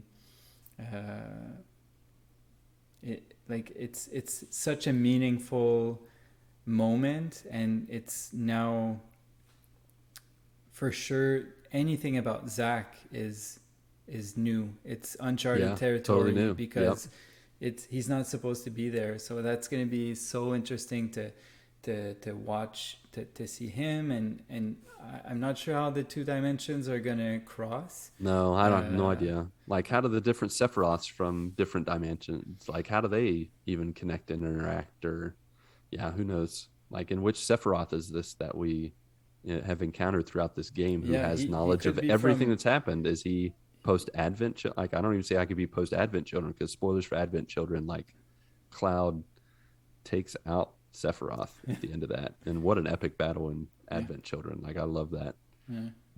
I haven't watched it again, but I need to watch it again, especially after this discussion tonight. They like, it could be a Sephiroth from the other dimension where Zack survived, that just watched the VOD of our dimension and maybe transferred over. He watched the VOD. He played the original Final Fantasy VII, and he's like, "Oh man, I can't let this happen." Yeah, so I'm gonna go live in their world, but rock it a little. Yeah. What a game. We're in for a crazy ride. What a game. I think on a normal playthrough, like I said, it takes 30 to 40 hours to play the remake. The original was 67. That means the total remake time with all its parts is probably going to be like a 200 to 300 hour game. I don't know about you, but I'm all in. I'm not mad about that. For sure. Like, I have, I play, I get late to games. I usually play the games that I have, and I grab a couple on sale, and I don't buy many games as they come out, and that is slowly changing with the book club, and experiencing games like God of War and Final Fantasy VII that the story is really good, and they make you super pumped for the next one. So before Final Fantasy, I had never looked forward more to a game than the next God of War, but this takes the top for sure. Like, I want it ASAP, and I guarantee that I'm pre-ordering this game for sure. Like, I'm not gonna wait a year on that one. Definitely not. We'll definitely, it's convinced me to play day one for however, I don't know how, do you have a guess of how many parts it's going to take to get through this story? I would bet on 3 for sure. Yeah, there me too. Used to be 3 That's discs. what I'm feeling. Yep. And even though the last disc was really like, what was it? It was pretty much just like a little bit of story, the end. It was the final dungeon. Be everywhere. Yeah. Like, you could explore the whole world at will before going to the final dungeon. But I think 3 parts is a good guess. So, any last thoughts, any predictions or any other thoughts you wanted to share about the about the game? No, I'm all tapped out. All right. I think I am too, brother. I think that's all for our fantastically final. It's only been final 3 hours. Only. Our fantastically final Final Fantasy VII Remake Part 1 spoiler cast. See you for Part 2 in 2025. I have no idea. I'd love to see it in 2022, 2023. I mean, they have the assets. They should be able to do it. They have the assets and the combat system and everything. Like they got it. They don't have to do a whole lot. They made a PS5 version already. Come on. Yeah, which I'm definitely going to play. I got to play the DLC. I haven't played it yet. Obviously, because I don't have my PS5 yet. Patrick is keeping it warm. Somebody on Discord said that there's a video in the credits showing more about the original game, so I'm really looking forward to that. I've heard that, and I have to fight the temptation to just look it up and watch it now. Yeah. But I want to play it and just experience the DLC. So, and of course, as is tradition, some quick housekeeping that will be very brief. We have a stream team, Kris, myself, and Marc Boucher. We stream Sunday to Saturday, so you can find us early in the morning, sometimes at night. On the weekends, weekdays, we play a variety of games on twitch.tv. So check us out. We're on Twitter. By the way, if you want the pro stuff, go watch Marc. All the nice graphics here tonight. Thanks to Marc. The animation, the Marc. Overlay. Yep. Shout out to Marc, the streaming magician. I have zero merits in how that looks. Go see my channel to see how it looks when it's just me. And I have even less merit than that. So I have negative merits. So we appreciate it, Marc and Pat, for making our graphic and for sure and supporting us as well. So check us out on Twitter, Discord. You can hang out with us there. Review us if you get the chance. If you've made it to this point, God bless you. We appreciate it. You are a true fan, or you're a big nerd like us, or you're just good friends and just wanted to hang out with us. So we appreciate it. Alrighty then, Kris the Rock. After 3 whole hours of spoiler casting with you, I think we've said everything we're going to say. My heart is clear. Yours is too. Mm-hmm.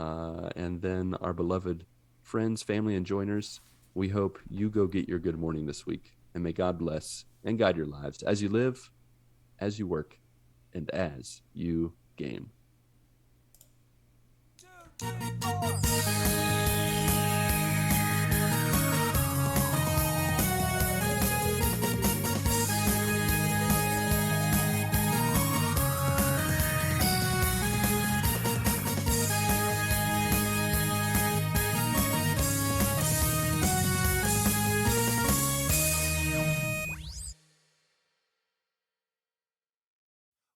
2, 3, 4.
One, two, three, four.